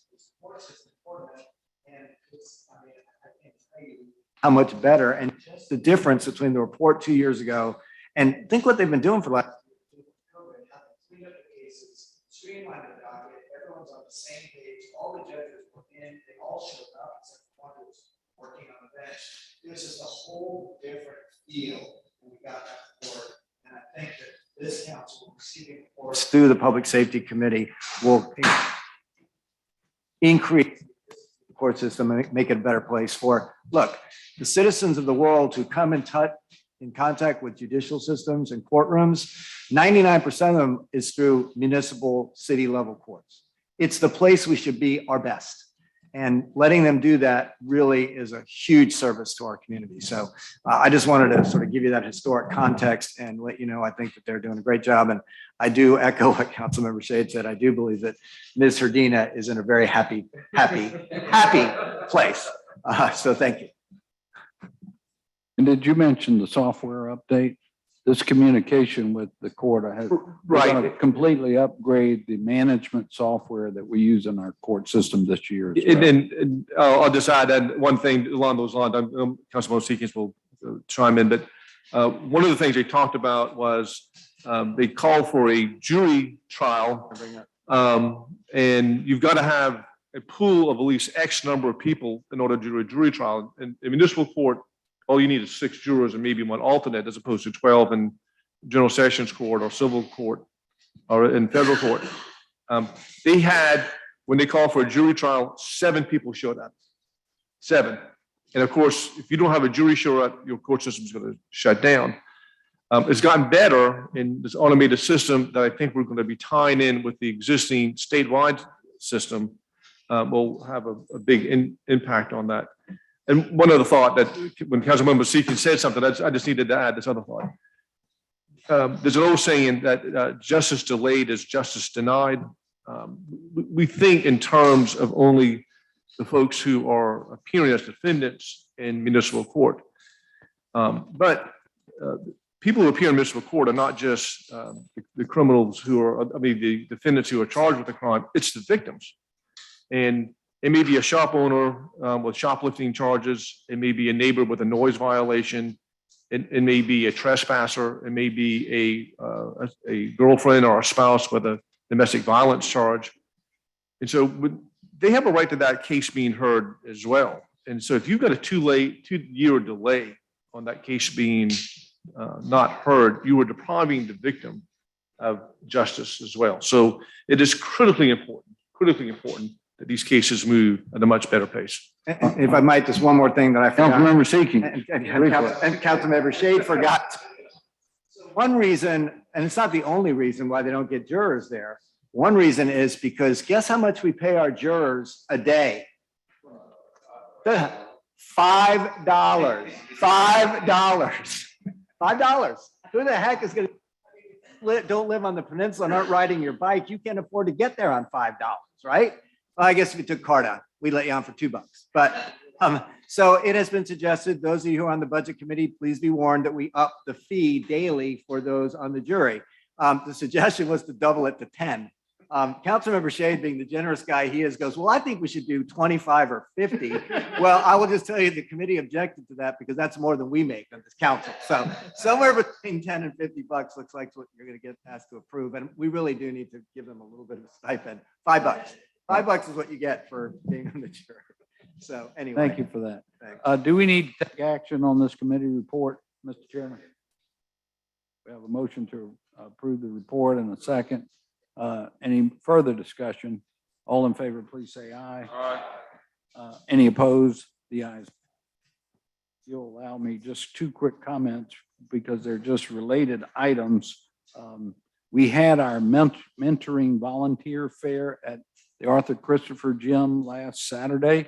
I bring that up because of this item between the City of Charleston and Low Country Youth Services. They were one of about 15 organizations there. It was very successful. Of course, we could have used a few more volunteers coming through, but we had a goodly number and promoting mentoring our youth in the City of Charleston this year. So that was a good step forward. Thanks to staff and Mindy Sturm, who helped put that on.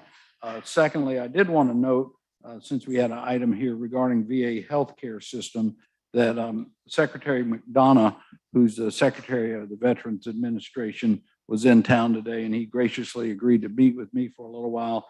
He was here to acknowledge that sometimes the government is a little slower to respond than the private sector on paying employees. We've experienced that ourselves. So he was here to address that issue at the Veterans Hospital and putting forth some policies to increase pay for the workers at the Veterans Administration. But I assured him of the city's commitment to the district over there, the hospital district, including the Veterans Affairs, Veterans Hospital. You may or may not know, council members, that the Veterans Hospital is planning for a major expansion on B Street, basically a new hospital here in Charleston. It will take a few years for that to come down the line, but I felt it was important to communicate to the secretary that we support their presence, their service to our veterans and those who are in active duty service. And we're going to do everything that we can from an infrastructure point of view to help support their expansion on the peninsula and in the hospital district. Next up is our Committee on Public Works. Councilmember Waring. Thank you, Mr. Mayor. We met on Monday, and you see items, in particular, I would take it separate. Item A, the authorization, which passed in Ways and Means, of the almost a mile of sidewalks that's going to be as a part of the Long Savannah project. That's going to be such a wonderful benefit in an underserved community right now. But one of the things I discussed briefly with the mayor prior to the meeting was what a wonderful opportunity if we can collaborate. I didn't think about this in yesterday's meeting, to expand that, council member, to at least 8 feet to make it a bike pedestrian path. Anybody that's familiar with Bees Ferry Road after the county and the state expansion is a wonderful 8 to 10 foot bike pedestrian path. And I'm telling you, man, that community uses that left and right. Eventually, the county will have wonderful Long Savannah Park when they get that done. But if we're going to put a 5-foot sidewalk, why don't we just go ahead and put the bike pedestrian path now? So, I mean, let's have the conversations. beyond this meeting, Mr. Mayor, I won't hold a meeting anymore up with that, any longer with that, but I think let's do it now. So thank you. So I ask for the passage of item A1. Any discussion? All in favor, please say aye. And opposed, the ayes have it. As you see, item C, 1, 2, and 3, in particular, all deal with a project that we have lived with. Administration to now your administration, Council Member Seekings in his district, and you all work along with the governor to include the medical tunnel that's going to tap into it. And I can't tell you what kind of victory that is. I think I saw in the picture of the paper today with a gentleman who had 2 prostheses wading through the medical district of water. I mean, didn't that tell it all? The picture told it all. But this $12 million to expand that tap into what is a $200 million project, state of the art. Nobody in the state of South Carolina is doing anything like that. And drainage finally bringing an answer to, century-long problem. So I ask approval for items 2A, items 2I, C, 1, 2, and 3. Welcome the comments, in particular for those who went down in the tunnel with the governor and showed him our problem. We had some comments earlier today at Ways and Means Committee before you got here. And in fact, I mentioned this matter to the Secretary of Veterans Affairs today, that tonight we would be taking up this issue that would provide real relief to the Veterans Hospital area. So he appreciated that. Councilmember Shade. And we did make some comments during our Ways and Means, but one of the things that I just want to hop back on, and I think it was either during the Ways and Means Committee meeting or Real Estate Committee meeting,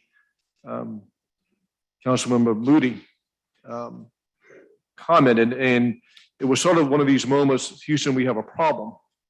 And this project almost got stopped dead in its track because we were not fully aware of the obstacles that were going on with this project and the overruns with this. And we may have remembered we had to do some shifting, and you all made comment about the mayor's efforts to go out and locate some more money. But this thing was sort of plodding along with, we all thought things were hunky-dory and there was no problems with this thing. And I mention that just because it's a testament to not what we did here, but a large part to what our staff did in the Public Works Stormwater Department to getting the project back on track. And it was just a little bit part of our history that it wasn't all successful and there were some major issues going on with this, but perseverance and I think some good stewardship. Our chief financial officer as well, we all came together and made sure that thing, which was once off track, got back on track.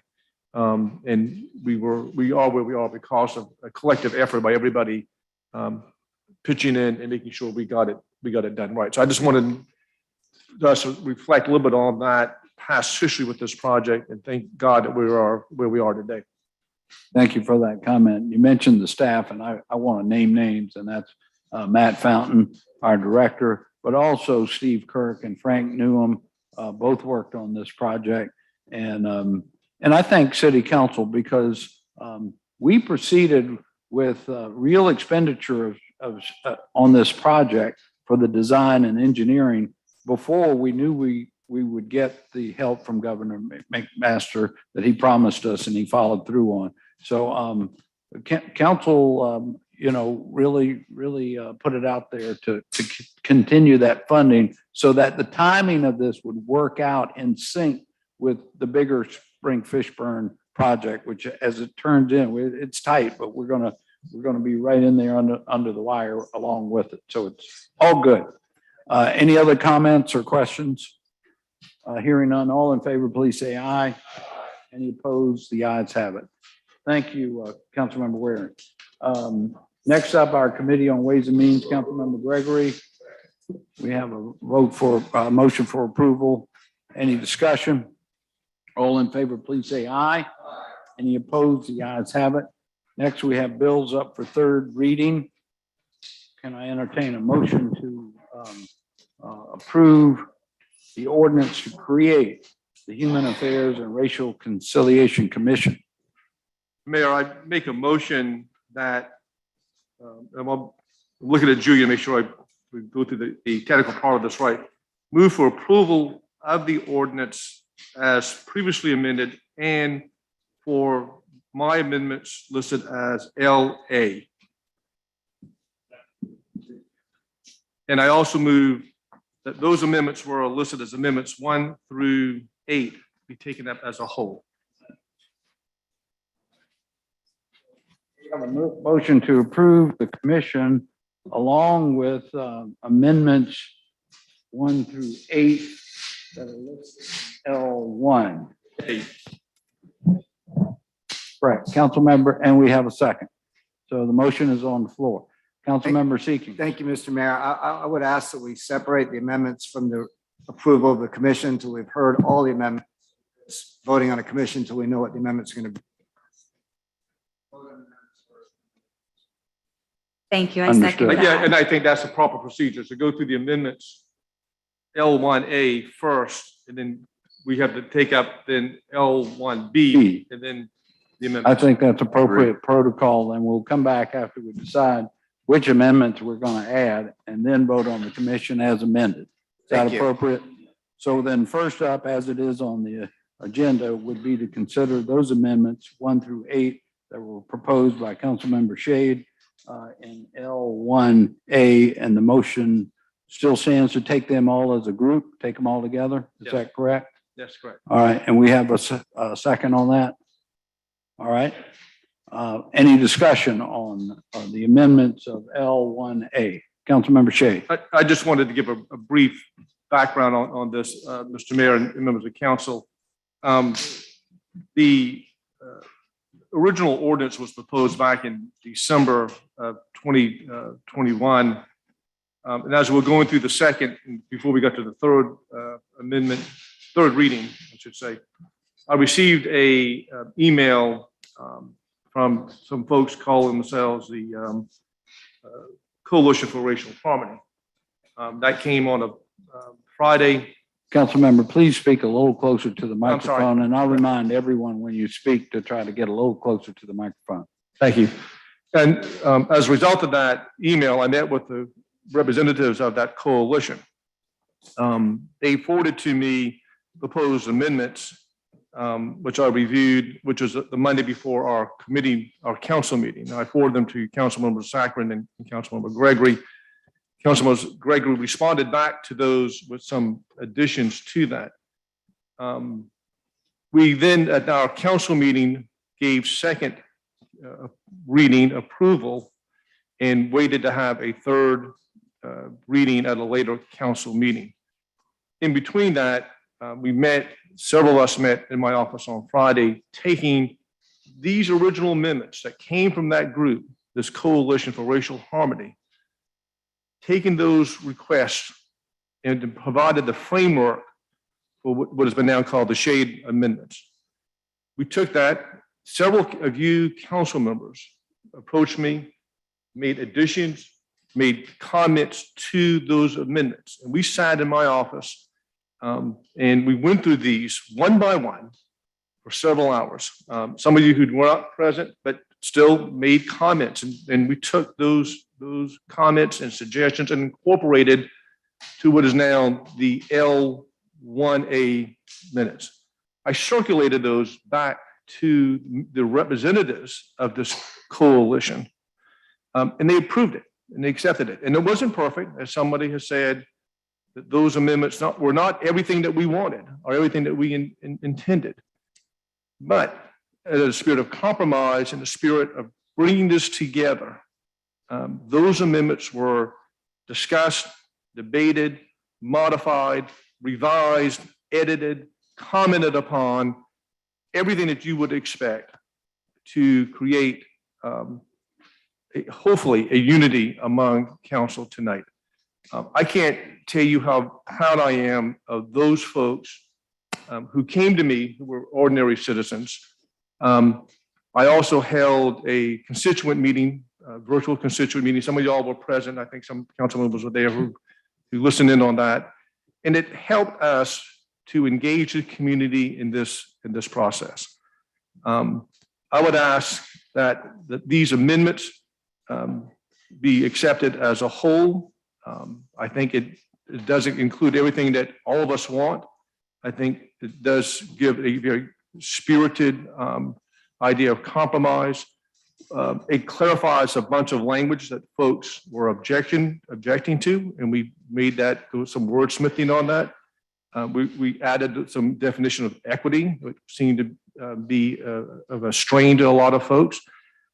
One of the major substantive changes on this is that it expanded the number of commission members to 13, with 3 members to be from council, and that those who are not on council can make a nomination from that, to include diversity of that makeup of that commission.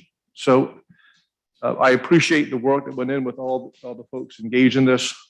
It was hard, it was exhausting, but I would ask that we give unanimous approval to these amendments. Thank you.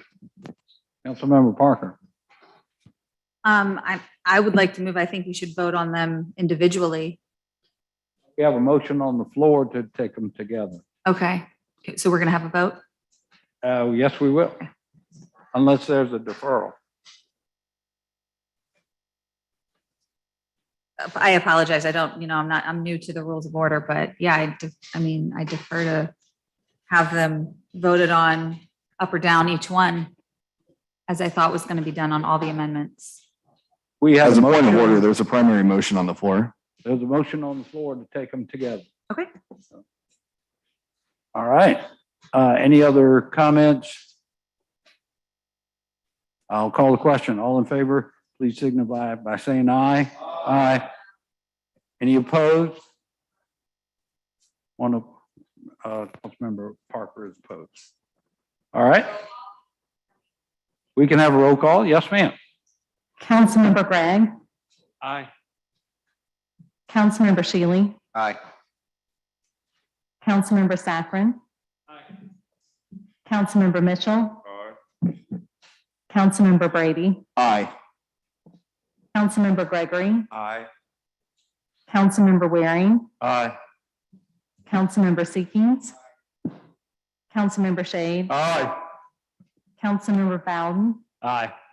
Councilmember Appel, Aye. Councilmember Parker, No. Mayor Tecklenburg. Aye. Motion passes. Next is the amendments proposed by Councilmember Parker, L1B. And motion to go through them, each amendment, and take a vote on each amendment. You can make a motion to take the first amendment, and then the second, and then the third, if you Okay. like. Vote on each, up or down? We would vote on each motion as it's presented to us. Okay. Okay. Would you like to make a motion, Councilmember? Yes, motion to vote on Amendment 1. Okay. We have a motion to vote on Councilmember Parker's Amendment 1. Second. There's a second. Any discussion? All in favor? Okay. Councilmember Parker, any discussion? No. Okay. All in favor, please say aye. Aye. Aye. The opposed? Nay. The motion fails. Roll call, okay. We can have a roll call. Yes, ma'am. Councilmember Gregg, Aye. Councilmember Shealy, Aye. Councilmember Safran, Councilmember Mitchell, Councilmember Brady, Councilmember Gregory, Councilmember Waring, Councilmember Seekings, Councilmember Shade, Councilmember Bowden, Nay. Councilmember Appel, Nay. Councilmember Parker, Aye. Mayor Tecklenburg. Nay. May I make a motion that the remaining amendments listed under L1B be taken as a whole? Second. Motion to take all the rest of the amendments together. And we can have a roll call on that. Any discussion? Absolutely. Yeah, I'd really Councilmember hope to Parker. have, we heard all of the comments tonight. So to completely dismiss these amendments outright is a really disappointing move. You've heard the outpouring of support for my amendments. I think it would be fair as council and to do what we were elected to do, to listen to our citizens and have a roll call on all of these amendments. It's disappointing. I thought I had your commitment to this. I understand that this would have, was a possibility, but it's really unfortunate. Still have the floor, are you? All right. They're all being considered. Councilmember Bowden. Thank you, Mr. Mayor. I think this is the appropriate way to handle it. A lot of these really conflict with the amendments that we just agreed to take on as a whole. So we're creating a lot of problems by sort of doubling up on some of these things, just as a sort of, that's I think a big issue. But more importantly, Councilman Shade's amendments are the product of a deliberative process. That is what we came here to do. This is weeks long. This is not being rammed through. This is well thought out. It has taken a ton of input into consideration. It has gone through the hard work of refining language to make this something that, plenty of people aren't happy. I'm not happy with all of these amendments, but I'm going to vote for them because it ultimately, this is the way creating law works. And so, I just cannot agree that anything is, sort of being rammed through here, or that we're not considering anything. There are just better amendments on the floor. Councilmember Seekings and then Waring. I do think we should take them up one at a time, just because I don't think all of them are in conflict with what we just passed. There's some that I'm inclined to vote for and some I'm not.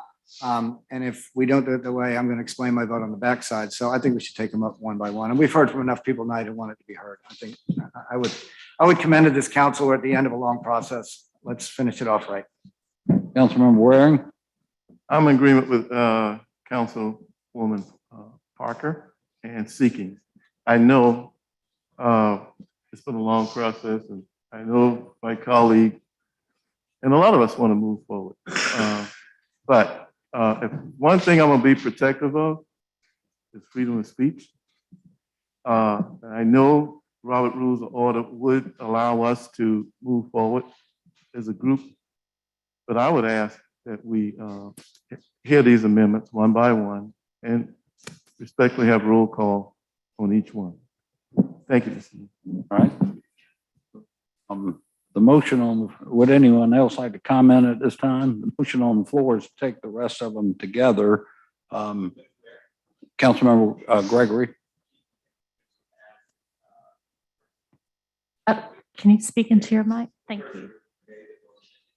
Facted so that we can, in fact, If that's his wish, that would be Councilmember Shade. Yeah. Okay, withdraw the motion, take them together, take them one by one. So next up is amendment number 2. We have a motion to take amendment number 2. Do we have a second? Second. All right. Is there any discussion on amendment number 2? We'll just take a roll call vote on each one, Madam Clerk. Councilmember Gray. Aye. Councilmember Shealy. Councilmember Sackring. Councilmember Mitchell. Councilmember Brady. Councilmember Gregory. Councilmember Waring. Councilmember Seekings. Councilmember Shade. Councilmember Bowden. Nay. Councilmember Appel. Councilmember Parker. Aye. Mayor Tecklenburg. The motion fails. Do we have a motion to accept amendment number 3? Yes. Do we have a second? Any discussion? A roll call vote, please. Councilmember Gregg. Aye. Councilmember Shealy. Councilmember Sackling. Councilmember Mitchell. Councilmember Brady. Councilmember Gregory, Councilmember Waring, Councilmember Seekings, Councilmember Shade, Councilmember Bowden, Nay. Councilmember Appel, Councilmember Parker, Aye. Mayor Tecklenburg. Nay. The motion fails. Have a motion to approve amendment number 4. Yes. Okay, do we have a second? Second. Any discussion?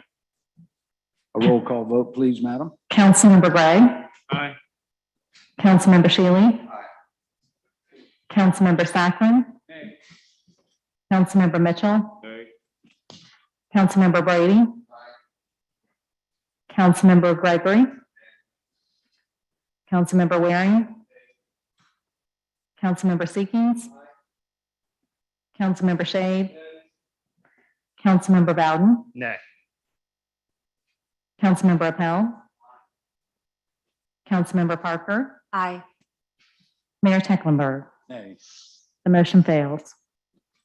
We have a motion to approve amendment 5. Motion to approve amendment 5. Second. Discussion. I would like to just comment. That we already approved previously states that the all of the recommendations of the special commission report, nor will it advocate to defund the police.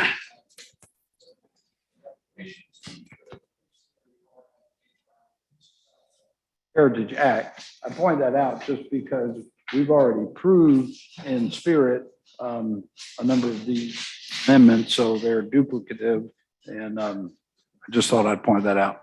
Any other discussion? Yes, Mr. Mayor, I know, I understand, Heritage Act, but I believe we removed monuments even beyond the Heritage Act. Is that correct? I can't hear you. Speak a little more. I was just pointing out that I think you said, I understood that as well, but I thought that there had been some things done that sort of went against the Heritage Act, like monument removal and things like that. Not according to the Attorney General. Okay. All right, roll call vote, please. Councilmember Gregg, Aye. Councilmember Shealy, Councilmember Saccharin, Councilmember Mitchell, Councilmember Brady, Councilmember Gregory, Councilmember Waring, Councilmember Seekings, 5.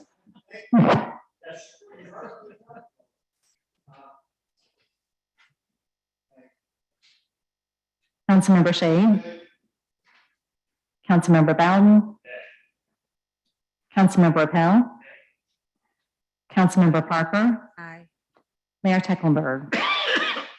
The motion fails.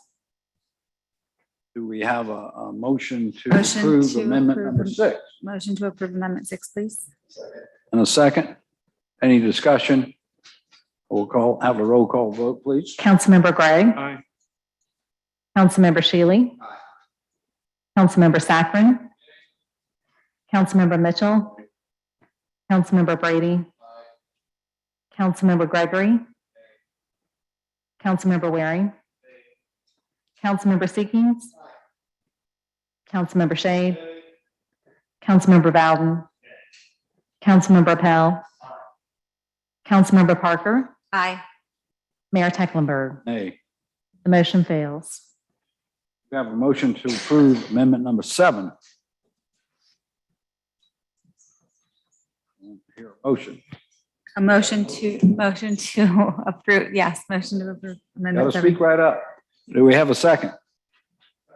All right, any discussion? We'll have a roll call vote. Councilmember Gregg, I'm sorry. Aye. Oh, sorry. I think, Go ahead. I'm sorry. Councilmember Gregg, Aye. Councilmember Shealy, Councilmember Saccharin, Councilmember Mitchell, Councilmember Brady, Councilmember Gregory, Councilmember Waring, Councilmember Seekings, Councilmember Shade, Councilmember Bowden, Councilmember Appel. Councilmember Parker. Aye. Mayor Tecklenburg. Nay. The motion fails. Mr. Mayor, I just wanted to explain my vote on that one, that I believe that it was covered in a previous amendment. Yes, As I sir. asked Councilmember legal Brady. counsel to do that. You want to have the floor for a minute? I do. I was just going to explain my vote on that one, that I believe that it was covered in a previous amendment. Okay, great. Thank you. Do I have a motion to approve amendment number 8? Motion to approve Amendment 8. All right. Do we have a second? Second. Any discussion? Madam Clerk, please give us a roll call vote. Councilmember Gregg. Aye. Councilmember Shealy. Councilmember Saccharin. Councilmember Mitchell. Councilmember Brady.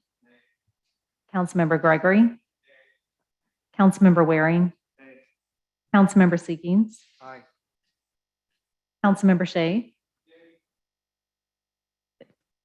I think he said aye. Okay, thank you. Councilmember Bowden. Councilmember Appel. Councilmember Parker. Aye. Mayor Tecklenburg. Nay. The motion fails. We have a motion to approve amendment number 9. Motion to approve Amendment 9. Have a second? Just, Discussion. yes, just some, Parker. again, I noticed some votes, yours in particular, Mr. Mayor. Right in the microphone. Your vote in particular with reparations, reallocating resources from the police. I know we stated in a previous meeting, yourself and other council members, made mention that we cannot do those things in council. So I just ask if you've already discussed that and folks have already expressed, you yourself, that you would not take away money from the police. You have increased their budget. I just, do you have any comments on that? Because why would you not support that? That's it. I'm done. Any other discussion? I have a question. Member Gregg. Yes, sir. If amendments 3 through 8 had passed, then 9 would, I assume, be somewhat redundant. That's a question to Ms. Parker. Yes, it just There wouldn't be. puts the ball into one. Yes.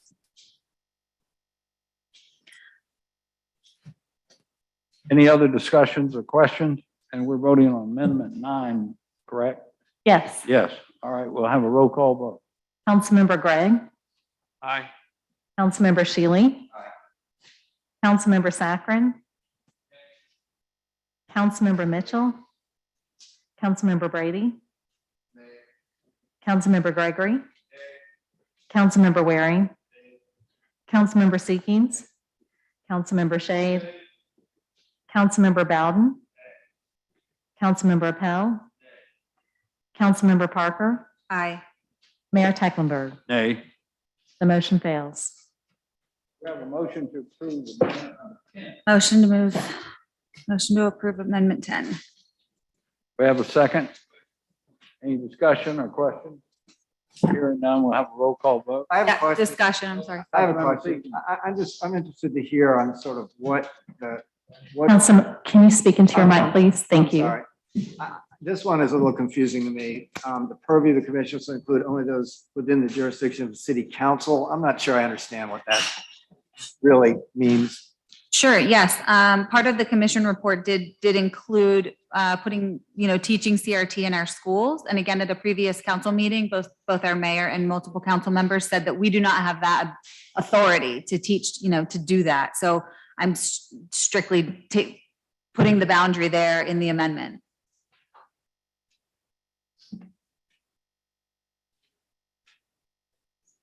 So I would just point out to council that we have commissions that focus on various areas other than the one we're considering tonight. For example, the Commission on Women that you've just been appointed to. And the purpose, I read from our ordinance from 2019, the purpose of the City of Charleston Commission on Women is to work to eliminate barriers and reduce gender-based inequalities to assure the full opportunity of economic, educational, social health, legal, and political equality for the women of Charleston. So it is common if we form a commission to give them the right to, of course, they have free speech anyway, to discuss a broad range of topics that applies, to the goal. So I just thought I'd share that. Thank Councilmember you. Seeking. And I'd like to point out two other committees that do the same thing, which has been an incredible advocate for things all around, and the Sustainability Advisory, limiting things and saying we're going to limit our commission of this commission. That's no secret, but if it's going to go through, it ought to be doing it. Correct. Mayor. Any other questions? May I respond? Councilmember Parker? Again, we had a discussion in council, specifically, we heard from a lot of people, a lot of constituents that said they do not want CRT in schools. So that was a big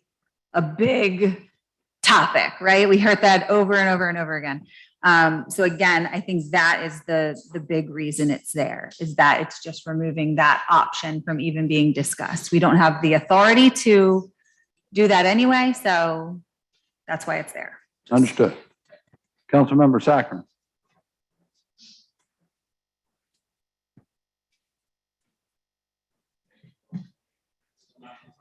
Somebody want to lend him a microphone? Just for the record, for anyone's listening at home, CRT is not taught in our public schools. I work for the public school system. That's a fact. I'm not sure if you want to deal with facts, but it's not taught in our public schools in Charleston County. Thank you. Thank you for that information. Councilmember Seeking? Yes, but the report mentions it, Councilmember Sacrum. Out of order. Would anyone else who hadn't spoken yet on this matter like to be recognized? Councilmember Gregg.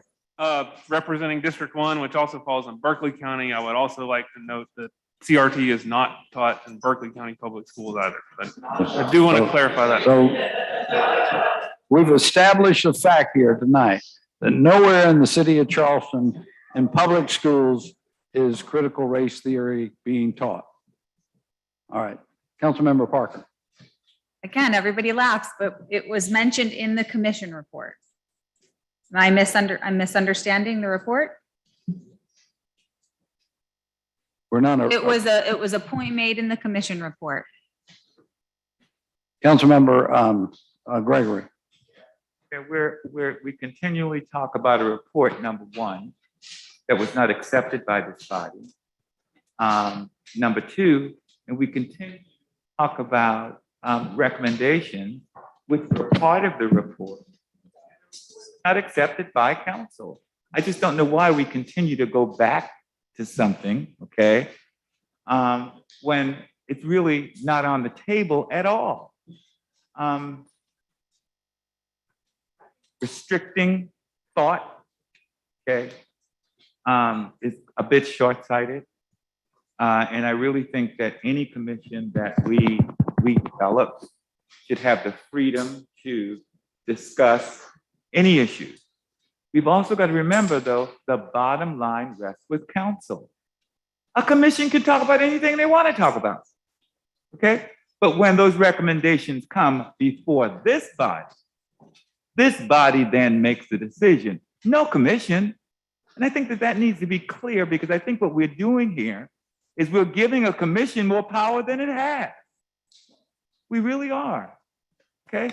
So I think we need to just sort of move on with voting up or down on the recommendation, but I think we need to be fact-based. And I don't think that we are all the time. Thank you. Councilmember Seeking. And just finally, just a matter of procedure, we've gone through these amendments one by one, which is the right thing to do. I think amendment number 3 deals with that. I think this amendment is a little bit different and broader, and I'll explain that in advance for when I vote on this. Thank you. All right. Any other questions or discussion?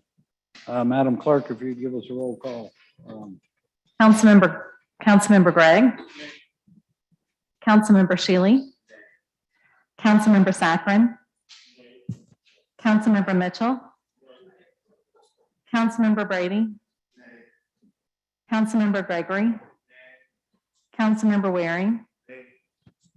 Councilmember Seekings. Councilmember Shea. Councilmember Bowden. Councilmember Appel. Councilmember Parker. Aye. Mayor Tecklenburg. Nay. The motion fails. We have a motion to approve amendment number 11. Motion to approve Amendment 11. We have a second. Any questions or discussion? Is this, Councilmember Gray. do we have an opinion from legal as to whether, it doesn't seem like this would be legal. You're excluding people from serving on the commission. Please. So I'm asking,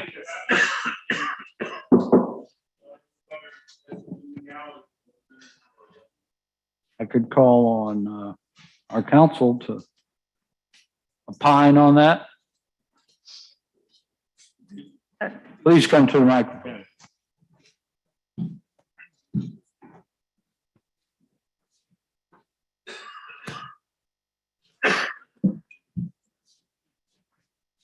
Councilmember, I don't see anything illegal about or extrajudicial about that proposed amendment. As a practical matter, it may not work, but it doesn't strike me from a legal standpoint as illegal. Thank you. Any other questions or discussion?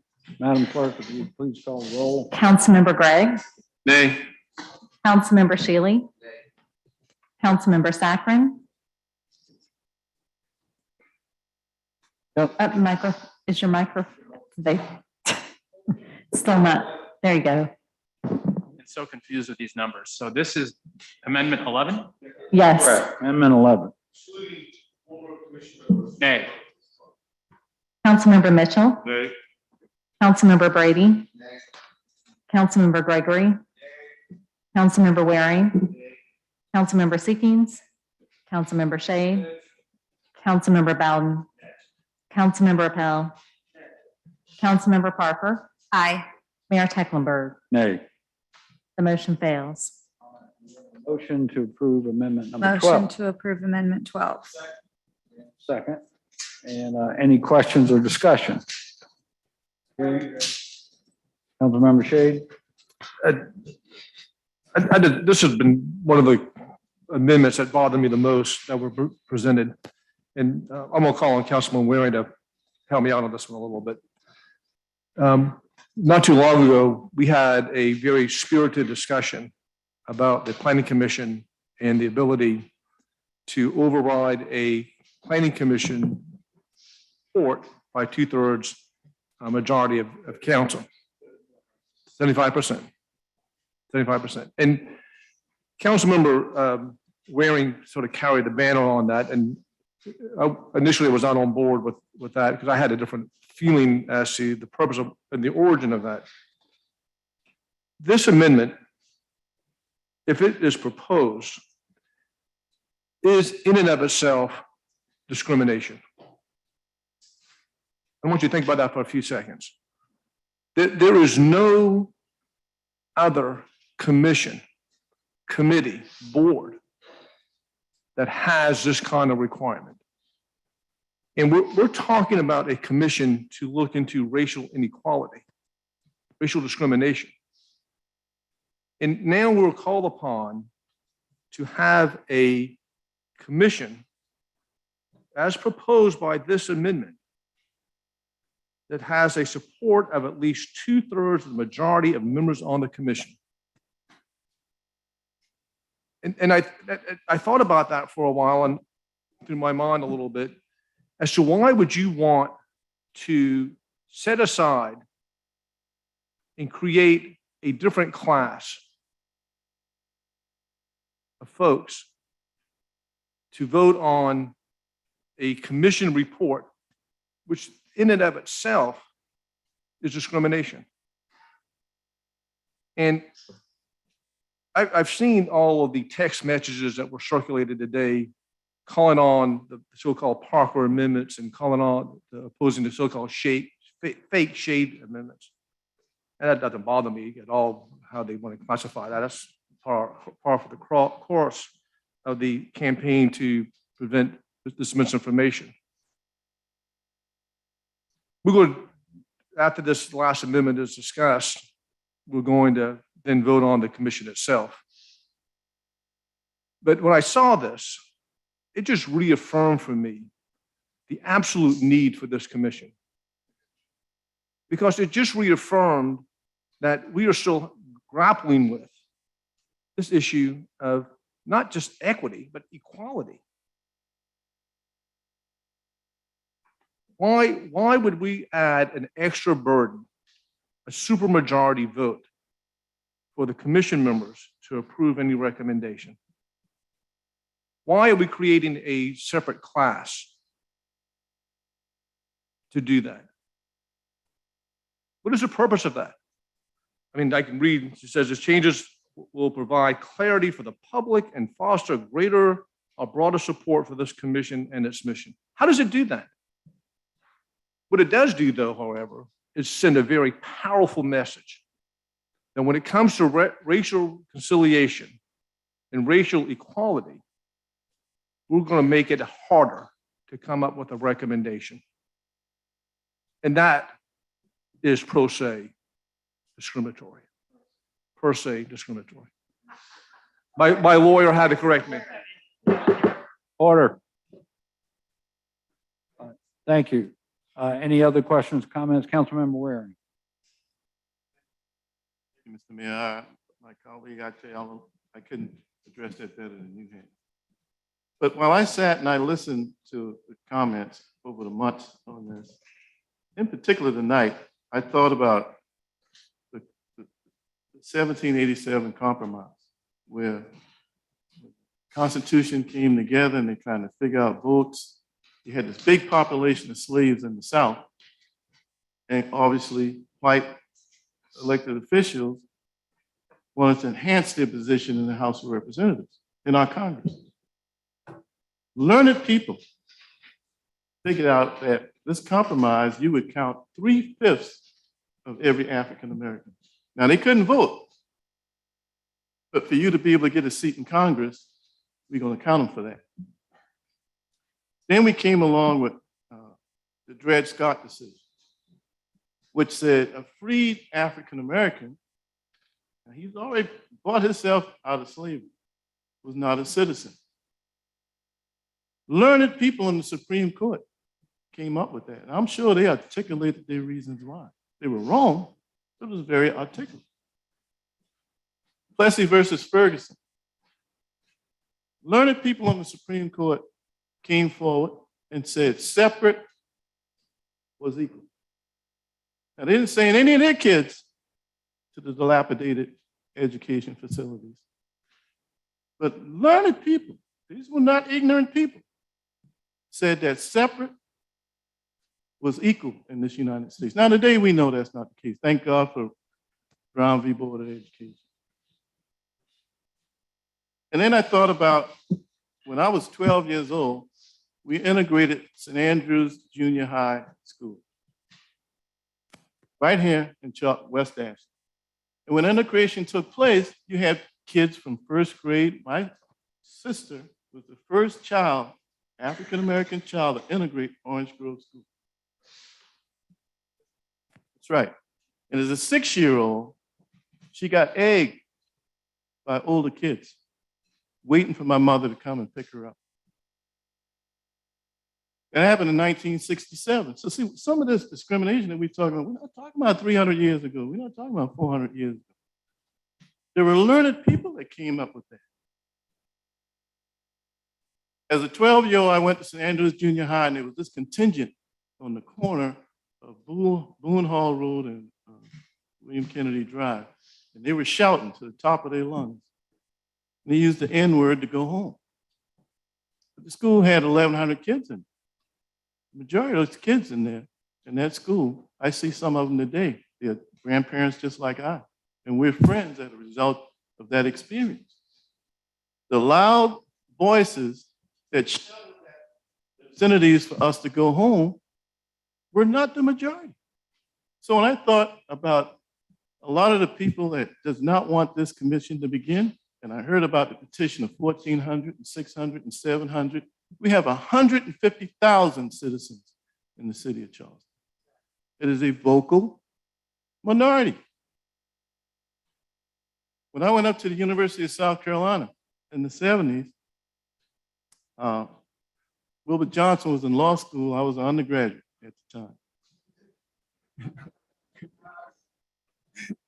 He can attest to this. He can attest to this. In the early 70s, Carolina wasn't the campus that it is today. They didn't have any orientation for us. They were flat out professors that the only reason they made it clear that you were in that classroom was because the law said you could be there. It wasn't because they wanted you. Now, I fast forward a generation, and my children have since gone on to the University of South Carolina, and their experience was entirely different from mine. They feel that Gamecock spirit. I felt relief getting out, not because I didn't have good grades, the stress of going to a class in college and the professor doesn't want you to even be seated in the class. That's the experience that stays with you for the rest of your life. But what corrects that is when your children go and the experience was positive. You don't teach that negative experience to your children. I've lived long enough now that my grandson has graduated from Carolina Engineering. And I, along with my son and his son, 3 generations of wearing men, went to an African-American orientation, African-American families, when that grandson entered as a freshman. He's since now graduated and working up at Spayward. So when I hear these people coming up wanting to restrict what we can talk about, I wondered how societies like Nazi Germany can do what they do to wonderful people like the Jewish people. Did they have freedom of speech? Did they have limited speech? The society limited it. Did the slaves have freedom of speech? The enslaved, thank you, have freedom of speech? No. Did we have freedom of speech during Jim Crow? We did not. We can even drink from the same water fountain. So when I hear people coming up saying with all kind of strategies to limit what people can speak about in America, we have a constitutional right for that. And if they spoke of the forbidden word of critical race theory, what is the penalty? Is it death? Is it 20 years? Is it life in prison? How are we on the city council going to enforce when an American invokes a constitutional right? One of the reasons I spoke about taking these amendments one at a time, yes, our Robert Rules of Order, we could have done this in blanket, saved a lot of time, but Ms. Parker has the right to be heard on those issues. And I will fight in support for Americans' right to speak and be heard. Necessary that I have to agree with them. They have the right to be heard. So thank you, council member, for bringing that up. I appreciate the time that you all have allotted, but in one lifetime, I've gone from, we couldn't even go to the bathroom, guys. We had to go to the bathroom after the change of class. Once everybody got seated, you raise your hand and ask the teacher to go to the restroom. You know why? If you did it during the change of class, you would get ganged in the bathroom. Trying to get an education as a 12-year-old. So when we talk about limiting people's freedom of speech, I will never be for that. Thank you for the time that you've allotted. Thank you kindly.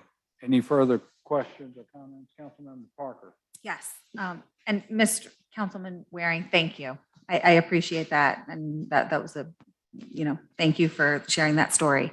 And Mr. Shade, just so you know, I don't want it was never meant to be discriminatory.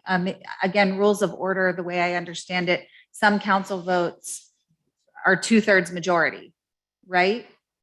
So it was just some votes need 2/3. I don't think it wasn't meant to be discriminatory. I'm sorry you take it that way, but I guess that's just the way I wrote it. You have the right to withdraw the amendment if you wish to do that. No, I'm okay with voting for it. All right. Any further comments? Yes, Councilmember Gregory. Yeah.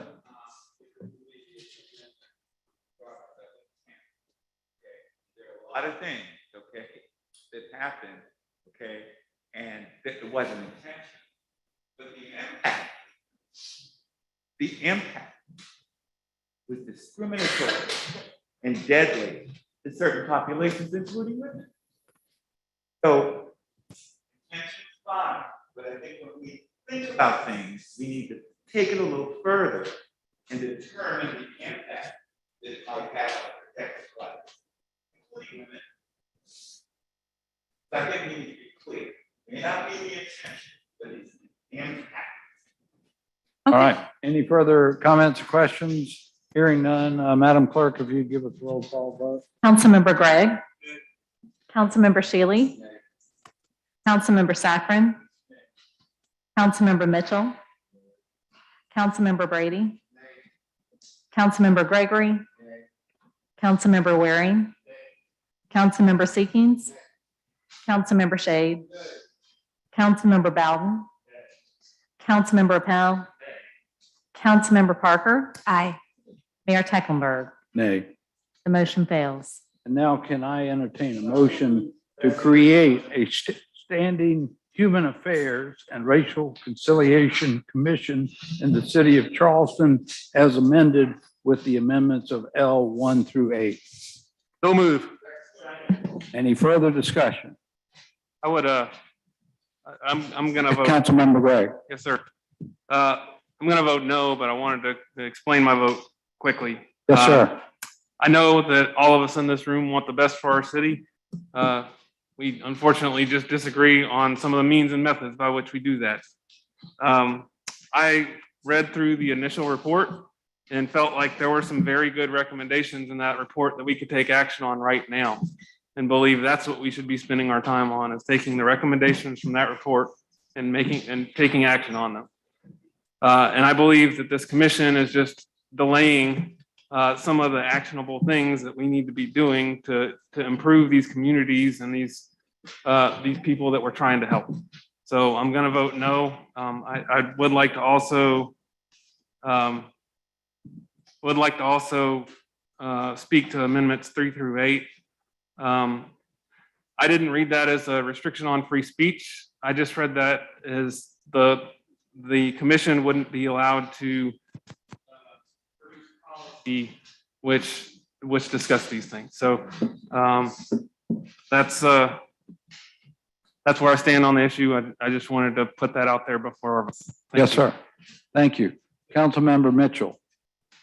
Mr. Mayor, colleagues, I wasn't going to say anything because I'm still under the weather, not feeling well. But when we address things or we are addressing people, please, for God's sake, please do not mention people as these people, those people. I came a long way. I think I'm the only person in here beside Council Member Waring that goes back from the civil rights time. I was arrested 25 times, 14 years old, making a difference in this community in the city of Charleston, right here in the city of Charleston.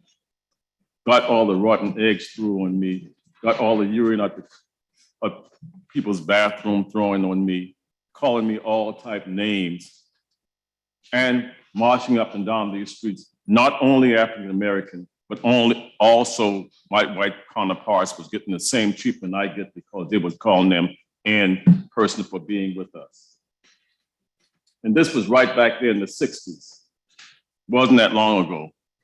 In 69, even when Martin Luther King was there, I marched here with him, his wife, Abernathy and all, in the civil rights movement, making a difference right here in Charleston.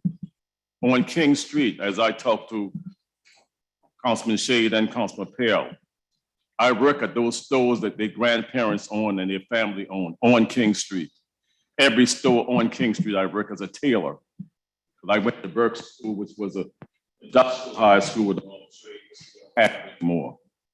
These are the things that we had to help young people come out of the community to be productive. They took all that out of Burke School. The school that they call Burke, but it's not a Burke school so far as I'm concerned. So people sitting here and talking about these things, they're talking a lot of things, but they don't even know what people went through in the city of Charleston. what young people went through the city of Charleston, what my even kids going through the city of Charleston right now, why they move out of the city of Charleston. So I left here and went to New York University and came back. Oh yeah, I had a good education. One of the prestigious colleges in the United States, that's where I went. And so came back here to my hometown, worked with HUD, which is Councilman Gregory, who ran the HUD office for 8 years. He was the manager of the HUD office, who was my supervisor, came out of birth school after I did, but I worked under him. We as a people, what are we afraid of? What have we as people of color went through in this city of Charleston all those years, and people coming up and saying, oh, this is that, I want this, you want that, we're not gonna put that in place. What are they afraid of? We did a whole lot. City of Charleston played big part in slavery. Go and read the history. If the slave master could not take care of their slave or give them, who did it? The city of Charleston. We whipped them to death. We beat them. The mayor stood up there right there on that podium and read all of that, some of the information I didn't even know. Read about it. I was here in this city of Charleston always to bring people together. I got a very diverse district. I didn't want to tell you. I work in my district. I don't have really big problems in my district because I work with them. But people sit here and play the games, are the mind games that they said, oh yeah, we are for lip service, but not deep down in your heart. I'm a person that reads strictly, and everybody know that about me, strictly between, I believe in God, and that's my thing. Some people say they believe in God, but I don't know what God they believe in. My thing is the Most High. Abraham, Isaac, and Jacob, that's what I believe in. That's my belief. And I carry myself that way. Anybody in the community will tell you, I'm on the streets until 2 o'clock in the morning in my district because of the elements I've had. A lot of my colleagues don't have to do those things. And they'll be I talk, educate. That's what's about me. When I hear things on this council, and I see all those emails coming to me through my phone and coming on the email with telling me this and that and calling people by their name, it disgusts me. Because everybody who is doing this, not people look like me. So, but they said we're going to work together. But they say there's no racism here in the city of Charleston. Where are they coming from? Where are they looking at? These things, James Island, Jones Island. My family go back 400 years on Jones Island. Even with Key and Supercar. James Island, my family go back 250 years on James Island. The whole area. So I know those areas. So when I hear these things coming up in city council and all these people writing, coming from Mount Pleasant, coming from Charlotte, North Carolina, coming from Raleigh, North Carolina, Aiken, South Carolina, telling me what to do in the city of Charleston, they do not know what's going on in the city of Charleston because they're not from here. So don't come and tell me what to do in my city. Go in your city and take care of what's going on there because you have a problem in North Carolina. You got a lot of problem in Aiken, South Carolina. I know that as a fact. I'm traveling there. I travel a lot. So this is what I'm saying in this council. We have to stop it. We make the hard decisions. And I made this statement at the last council meeting. If you are afraid because of your constituents telling you to do thus and so, you need to get up. That goes for me too. I wasn't sitting here for 16 years, almost 20 years for nothing. My constituents know what I'm all about. I'm not in that foolishness game at all. When you see what you get, that's me. And I work. So that's all I have to say. And I came here, especially at night, because I was supposed to stay home. I wasn't supposed to even be here. But I wanted to come here tonight just to listen to the dialogue so I could be in it. We have to be about our business. We have to make sure that when we get these agendas, that we be prepared when we come to this council meeting and reading through these agendas. We got to be prepared as city council members, go and learn what type of government that we are under right here in the city of Charleston. Home rule sets us what we can do and what we can't do. We got to know these things. I've been here, like I said, I check credentials on the city website and see the classes that I attend. And that's not all of them. I'm a graduate of Municipal school of new council members. I love you, but you need sometime to go and start reading and also attend first timers. So you can learn a lot of things what the council is all about, what this local elected officials is all about, and not using to top of here because it doesn't work. Because if you can't get your colleagues here to vote with you, you're gonna hurt your constituents and yourself. That's what it takes, 7 votes in here, the past meeting, 7 votes. So this is what I'm saying to you all. We have to be about our business and work together. And the foolishness, I always tell all my colleagues, and you know, political, I don't care if you Democrat, Republican, Independent, doesn't matter to me. Leave it outside the door in the hall when you come to this council members, because we are dealing with everyone in the city of Charleston. Leave your political preference out here. Doesn't matter to me with those things. Because all my friends are all of them. I have it all over. That's all I want to say, Mr. Mayor. I'm sorry to pull you all down, but I just had to get this off of my chest because it's really bothering me. All my friends, I got friends in all political arenas. They'll tell you with me. I get along with everyone. Thank you. Thank you, Councilmember. Councilmember Gregory.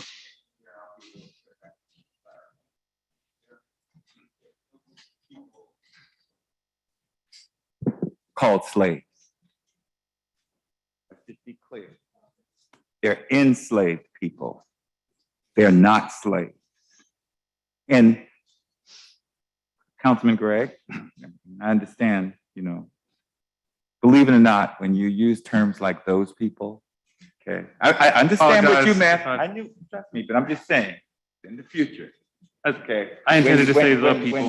When you use those kinds of terms, okay, it kind of lights a little fire. I apologize. No problem. And the last thing is, and I think you asked a legitimate question when you said, if we are in fact implementing some of the recommendations, because as you read them, you thought that some of them were very, very good. I agree with you totally. But without us codifying HARC, it could be removed with a stroke of a pen.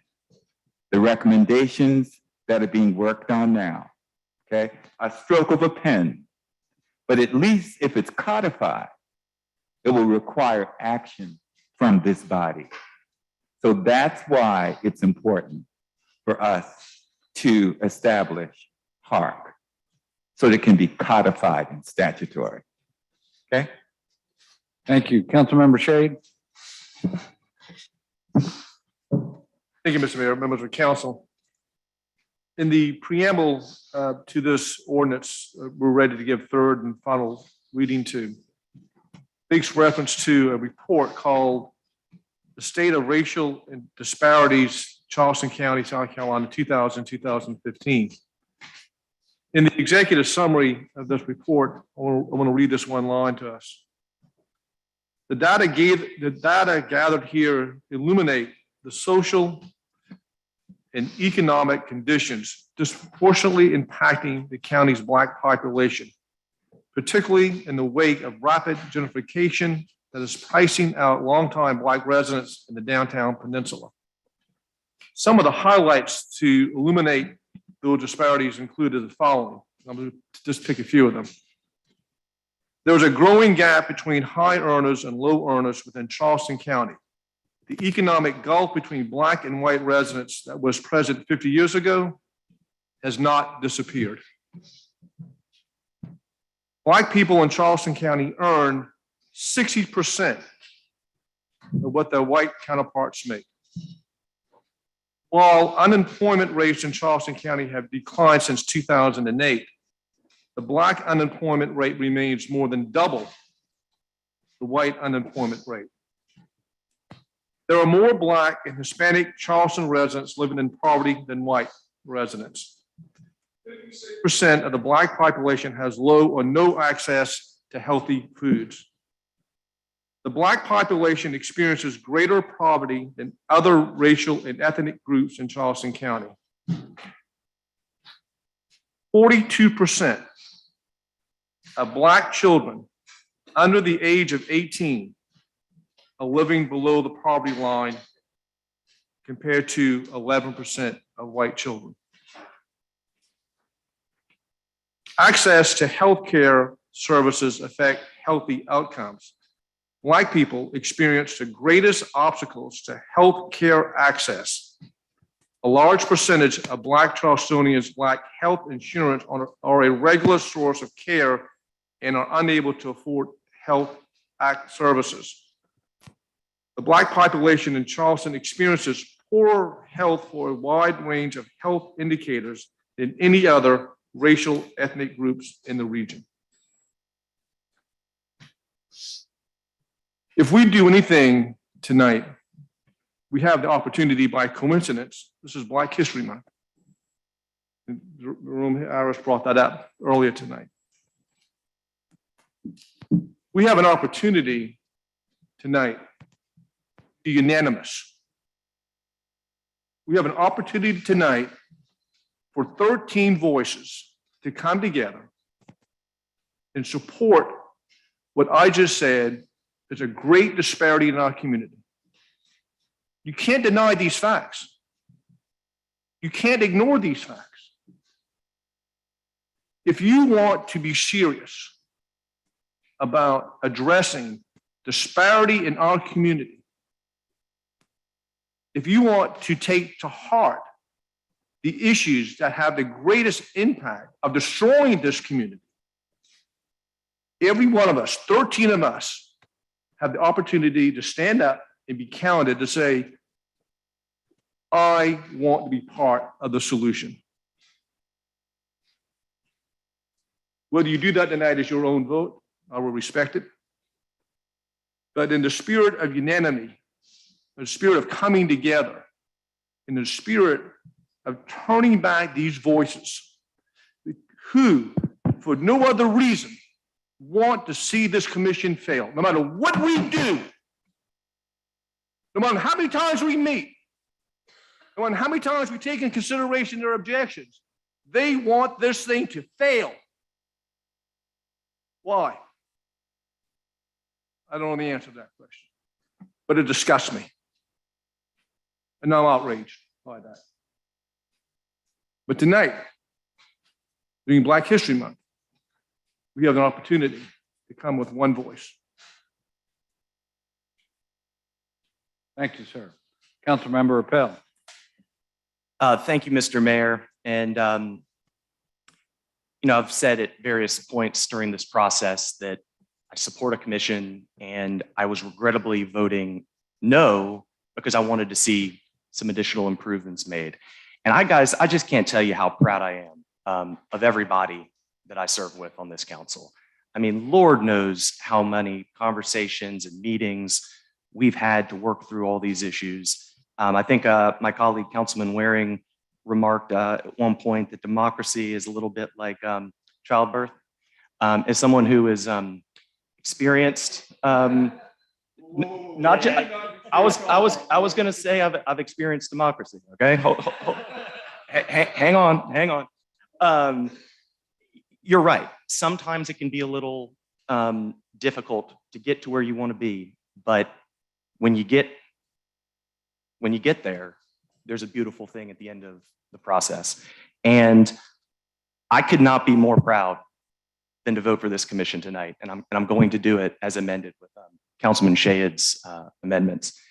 And I hope that, I think that asking for 13 is a very aspirational goal.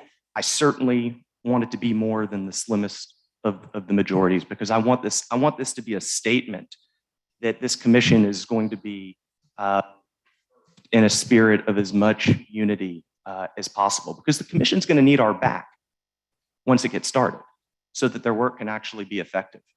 And I hope that we're in a position to do that. And so the commission's going to pass tonight based upon how I'm reading the room, and I hope it's with as much support as we can get.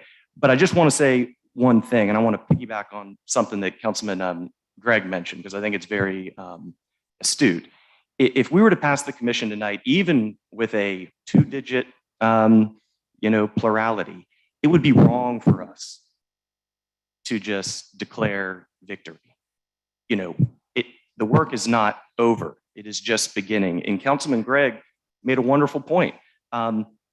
We got to do our job as legislators. The commission, the first iteration and this new iteration, they're going to be giving us stuff to chew on. Now, some of it, we're not going to want to keep in our mouth too long. Other stuff is going to be, common sense and things that we ought to be working on. But it's our job to push those things forward. It's our job, for those of us around this table that serve as committee chairs, to advocate for these measures to be put on the agendas. All this great, work we did to get this commission ordinance established, let's consider that training for how we're going to legislate amongst peers, moving forward. Let's come up with an idea. Let's put it on paper. Let's meet with each other. Let's talk to each other. Let's not just throw a ordinance out on an email without talking to anybody. That's not how legislation works. It's not how democracy works. So I want to challenge everybody that after this commission passes this evening, that we go through the report. We identify some things that we like, and let's pick up the ball and run with it. Because at the end of the day, no commission in the world is going to address the, undeniable realities that Councilman Shea had alluded to, or that Councilman Waring spoke so beautifully about, and of course, Councilman Gregory and Councilman Mitchell. It's going to take us acting. And sometimes we're going to need to collaborate with our partners. But there's a lot of stuff that we can do in the city of Charleston. And I'm not going to go without mentioning zoning. This is a humongous area of low-hanging fruit that we have before us. And I would love nothing more than to see the city of Charleston become a national leader and a national model on zoning reform, unwinding some of the discriminatory structures that are set into place in some of our land use policies, so we can truly become an affordable housing mecca, that we can become a diverse community, and that we can begin to right the wrongs of the past. So with that being said, I look forward to voting for this tonight and getting started working hard tomorrow on moving some of these important initiatives forward to become law. Thank you. Thank you. Councilmember Brady. And I'm not going to belabor the point, but Winston Churchill once said that a camel is a horse made by a committee. And I'd like to thank all the council members of the public who gave us their opinions for helping us make this the best camel that it could be. A lot of us would have rather had a thoroughbred racehorse, and I don't blame people that wanted their own version of the thoroughbred. But camels can lead you through the desert wilderness and get you to water and get you out of the desert. And I think that's what this camel is going to do. This commission will help us do that. I want to thank everybody for their opinions tonight and for weighing in and their consideration and help in getting this camel formed. Thank you.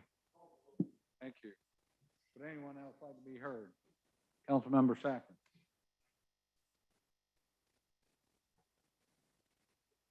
Think my mic never works. I just want to thank the commission members, the special commission members. This process has created a situation where a lot of them have been vilified. The recommendations have been vilified. So I just want to be very clear and on the record tonight. I thank you all for your service to the city. I thank you all for sticking with us and being here. I'm looking out tonight, and many of you are here in the room. That's perseverance, that's dedication, and that's true love for our city. I'm not going to talk about platitudes. It's about you all tonight. So thank you for being here, and thank you for your service to our great city. Thank you. I repeat that thanks, and I just want to include in that list Amber Johnson, our staff person who has worked so diligently on this effort all along. So, Madam Clerk, would you please call the roll for a vote? Councilmember Gregg. Councilmember Shealy. Councilmember Sacchin. Councilmember Mitchell. Councilmember Brady. Councilmember Gregory. Councilmember Waring. Councilmember Seekins. Councilmember Shade. Councilmember Bowden. Councilmember Appel. Councilmember Parker. Nay. Mayor Tecklenburg. Aye. The motion carries.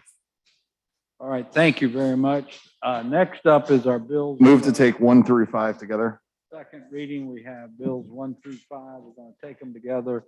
Any questions or comments on 1 through 5? Hearing none, all in favor, please say aye. Any opposed? The ayes have it. Now for third reading and ratification, motion to approve with a second. Any questions? All in favor, please say aye. Any opposed? The ayes have it. Next up is bills for first reading. Move for approval. We have a zoning request. Would someone please make a comment or two just so I can sign these few items here in front of me? Did we get a second on that item? Okay. Any discussion? Please. All right. All in favor, please say aye. Aye. Any opposed? The ayes have it.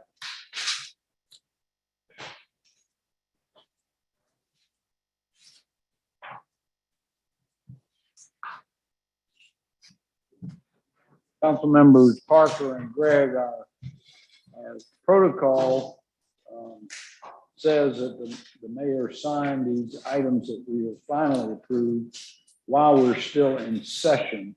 And so always seems to happen right at the end of the meeting, and I need an extra minute or two when everybody's ready to go. Well, as Mayor Pro Tem, would you like me to read the next two just announcements? I can certainly do that. We're done. So our next meeting will be, item number 2 is deferred. Our next meeting will be next week, next Tuesday at 3, a workshop meeting on all the recent developments with the coastal flood risk management study. Is there any further business